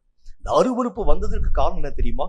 இஸ்ரவேல் மக்கள் தங்கள் கட்டுப்பாட்டை மீறி மற்ற மக்களுக்கு இடமளிக்க ஆரம்பிச்சாங்க. ஒரு லிமிட்டுக்கு மிஞ்சி ஏதாச்சும் ஒரு காரியத்தை செஞ்சாலே அது பாவம் என்பதை நீங்களும் நானும் விலகிக் கொள்ள வேண்டியது அவசியம். ஒரு மொபைல் பார்க்கறதுனாலும் ஒரு லிமிட்டுக்கு மிஞ்சி போகக்கூடாது. ஒரு ஏதாவது மக்களோடு கூட பேசக்கூடிய அந்த நேரமாக காணப்பட ஆரம்பித்தால் லிமிட்டுக்கு மிஞ்சி போகக்கூடாது. இவ்வளவுதான், இந்த நேரம் தான், இவ்வளவு நேரம் தான், ஒரு அரை மணி நேரம் தான் உங்க கூட நான் ஸ்பெண்ட் பண்ணுவேன். இதற்கு மிஞ்சி நான் உங்களோடு கூட பேசுகிறது உண்டானால் அவர்களுக்கு உண்டான அநேக விதமான நிலைகளை என்னை அறியாமல் நான் என்னுடைய வாழ்க்கையிலே வரப்பற்ற ஆரம்பிச்சேன். ரொம்ப ஜாக்கிரதையா இருங்க. இவைகள் எல்லாம் தேவனுடைய மனதை கோபம் ஊட்டக்கூடிய காரியங்களாய் விளங்க ஆரம்பிக்கிறது. கேட்கும் கர்த்தருடைய பிள்ளையே, நம்முடைய வாழ்க்கையில ஏதாவது ஒரு சின்ன தவறினாலே கர்த்தருடைய மனதை விசனமடைய பண்ண ஆரம்பிக்கிறது உண்டானால் அவைகளை விட்டு நீங்கள் சீர்பட ஆரம்பித்தால் மட்டும்தான் தேவனுக்கு முன்பதாக பரிசுத்தம் நிறைந்தவர்களாய் தேவனுடைய ராஜ்யத்தை சென்று அடையக்கூடிய மார்க்கங்களை பெறக்கூடியவர்களாய் நீங்களும் நானும் மாற்றப்பட முடியும். இந்த வசனங்களின் அடிப்படையில எந்தெந்த கிரியைகள் என் தேவனுடைய மனதை விசனமடைய பண்ணக்கூடியதாய் காணப்பட ஆரம்பிக்கிறது, அவைகளில் ஏதாகிலும் ஒன்று நம்முடைய வாழ்க்கையிலே காணப்பட ஆரம்பித்தாலும் அவைகளை இன்றைக்கே நீங்கள் விட்டு விலகினால் மட்டும்தான் தேவனாகிய கர்த்தருடைய வருகை நாளிலே காணப்பட முடியும் என்கிறதில் சந்தேகம் ஒன்றுமில்லை. தலைகளை தாழ்த்தி கண்களை மூடி கர்த்தர் பேசின இந்த வசனங்களுக்காக உள்ளத்தை திறந்து ஒருமனப்பட்டவர்களாய் ஊக்கமான மனதோடு நாம் ஜெபிக்க போகின்றோம். சர்வவல்லமுள்ள ஆண்டவராகிய கர்த்தாவே, உம்மால் உரைக்கப்பட்ட இந்த பரிசுத்தமுள்ள வார்த்தைகளுக்காக ஸ்தோத்திரம். இந்த வார்த்தைகளின் மூலம் ஆண்டவராகிய தேவன் எங்களோடு கூட நீர் என்ன விஷயத்தை பேசினீர்? தேவனாகிய கர்த்தருக்கு கீழ்ப்படியாத ஏதாகிலும் கிரியைகள், உலகத்தை நேசிக்கக்கூடிய அநேக விதமான காரியங்கள், தேவனுடைய மனதை கோபமூட்டும் கிரியைகள் எங்கெங்கெல்லாம் எங்களுடைய வாழ்க்கையிலே மறைந்திருக்கிறது என்பதை பற்றி திட்டமும் தீர்க்கமாய் எங்களோடு கூட பேசி சொன்ன ஒவ்வொரு வார்த்தைக்காக ஸ்தோத்திரம். தேவன் எதை தந்தாலும் அதிலே திருப்தி அடையாத நிலை கர்த்தருடைய மனதை கோபமூட்டக்கூடியதாய் விளங்குகிறது என்பதை பற்றி நாங்கள் கற்றுக்கொள்ள ஆரம்பித்தோம். வேதத்திலே நாங்கள் வாசித்ததை போல தேவனை காட்டிலும் உலகத்தை அதிகமாய் நேசிக்க துவங்கின அந்த கர்த்தாவி பிலேயாமை போல எங்கள் வாழ்க்கையிலும் தேவனை விட உலகத்தின் மேலே எங்களை அறியாத பாசமும் பற்றும் காணப்படுகிறது உண்டானால் அது கர்த்தருடைய மனதிற்கு கோபத்தை உருவாக்குகிறதாக நாங்கள் கற்றுக்கொள்ள ஆரம்பித்தோம். மூன்றாவதாக, ஆண்டவராகிய தேவனுடைய பிள்ளைகளாய் காணப்படக்கூடிய நாங்கள் இப்படித்தான் வாழ வேண்டும் என்கிற ஒரு கட்டுப்பாடற்ற ஒரு நிலைமை எங்கள் வாழ்க்கையிலே இருக்கிறது உண்டானால் அது தேவனுடைய மனதை விசனமூட்டக்கூடியதாய் விளங்குகிறது என்று நாங்கள் பார்த்தோம். கர்த்தாவே, எங்கள் வாழ்க்கை நிலைகளை நாங்கள் ஆராய்ந்து பார்க்கிறோம். சீர்கேடுகள், கர்த்தாவே, ஆண்டவருக்கு பிரியமில்லாத கிரியைகள் எங்கெங்கெல்லாம் உண்டு என்கிறதை இந்த நாளில் நாங்கள் ஆராய்ந்து பார்த்து அவைகளை விட்டு விலகி மனம் திரும்பும்படிக்காக எங்கள் நிலைகளை கர்த்தருக்கு முன்பதாக நாங்கள் ஒப்புக் கொடுக்கிறோம். கர்த்தாவே, வேதனை உண்டாக்கும் வழிகள் எங்களிடத்திலே உண்டோ என்கிறதை ஆராய்ந்து பார்க்கும் உண்மையான மனதை இந்த வார்த்தைகளை கேட்கும் ஒவ்வொரு பிள்ளைகளுக்கும் கர்த்தர் நீர் உருவாக்கி தந்து இந்த வசனங்களின் மூலம் தங்களை அவர்கள் சீராக்கி கொண்டு தேவனுக்கு பிரியமுள்ளவர்களாக உள்ளும் புறமும் பரிசுத்தமானதை தங்கள் வாழ்க்கையிலே நிறைவாக்கும் ஒரு மக்களாக, கட்டுப்பாடு நிறைந்த ஒரு கிறிஸ்தவர்களாக, தேவனுக்கு பிரியம் உண்டாக தங்கள் வாழ்க்கை நிலைகளை மாற்றி அமைக்கக்கூடியவர்களாக, ஆண்டவராகிய தேவனுக்கு முன்பதாக அவருடைய சித்தத்தை மறுபரிசீலனை பண்ணி பாரும் என்று சொல்லிவிடாமல் அந்த சித்தத்தை இங்கும் அங்கும் மாற்றாமல் பேசாமல் அப்படியே ஏற்றுக்கொள்ளும் ஒரு மக்களாய் விளங்க கிருபை தர வேண்டும் என்று நான் ஜெபிக்கிறேன். கற்றுக்கொண்ட வார்த்தைகள் இது யாருக்கோ சொல்லப்பட்டவைகள் அல்ல, இவைகள் எங்களுக்காக உரைக்கப்பட்டவைகள் என்பதை அறிந்து இவைகளின்படி நாங்கள் மனம் திரும்பி தேவனுக்கு பிரியமுள்ளவர்களாய் காணப்பட எங்கள் ஒவ்வொருவருக்கும் கிருபை தந்து ஆசீர்வதிக்க வேண்டும் என்று இயேசு கிறிஸ்துவின் நாமத்தினால் வேண்டிக் கொள்கிறோம் எங்கள் பரிசுத்தமுள்ள நல்ல பிதாவே. ஆமென், ஆமென். கர்த்தருடைய ஆசீர்வாதத்தை ஆமென் என்று சொல்லி நாம் பெற்றுக்கொள்வோம். கர்த்தர் உன்னை ஆசீர்வதித்து உன்னை காக்க கடவர். ஆமென். கர்த்தர் தம்முடைய முகத்தை உன்மேல் பிரகாசிக்க பண்ணி உன்மேல் கிருபையாய் இருக்க கடவர். ஆமென். கர்த்தர் தம்முடைய முகத்தை உன்மேல் பிரசன்னமாக்கி உனக்கு சமாதானம் கட்டளையிட கடவர். ஆமென். என் ஆத்துமாவை கர்த்தரை ஸ்தோத்திரி, என் முழு உள்ளமே பரிசுத்த நாமத்தை ஸ்தோத்திரி. என் ஆத்துமாவை கர்த்தரை ஸ்தோத்திரி, கர்த்தர் செய்த சகல உபகாரங்களை மறவாதே. ஆமென், ஆமென்.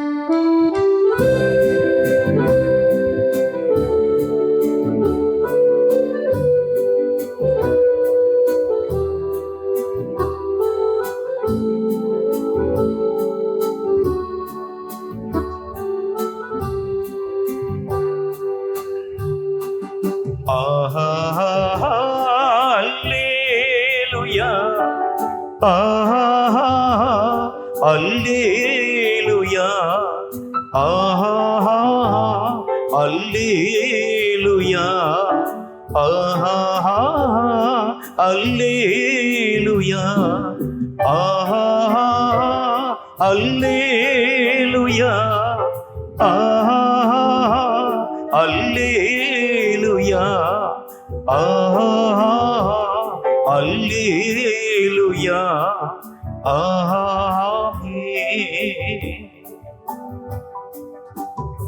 கர்த்தர் தாமே உங்கள் ஒவ்வொருவரையும் ஆசீர்வதிப்பாராக. ஆமென்.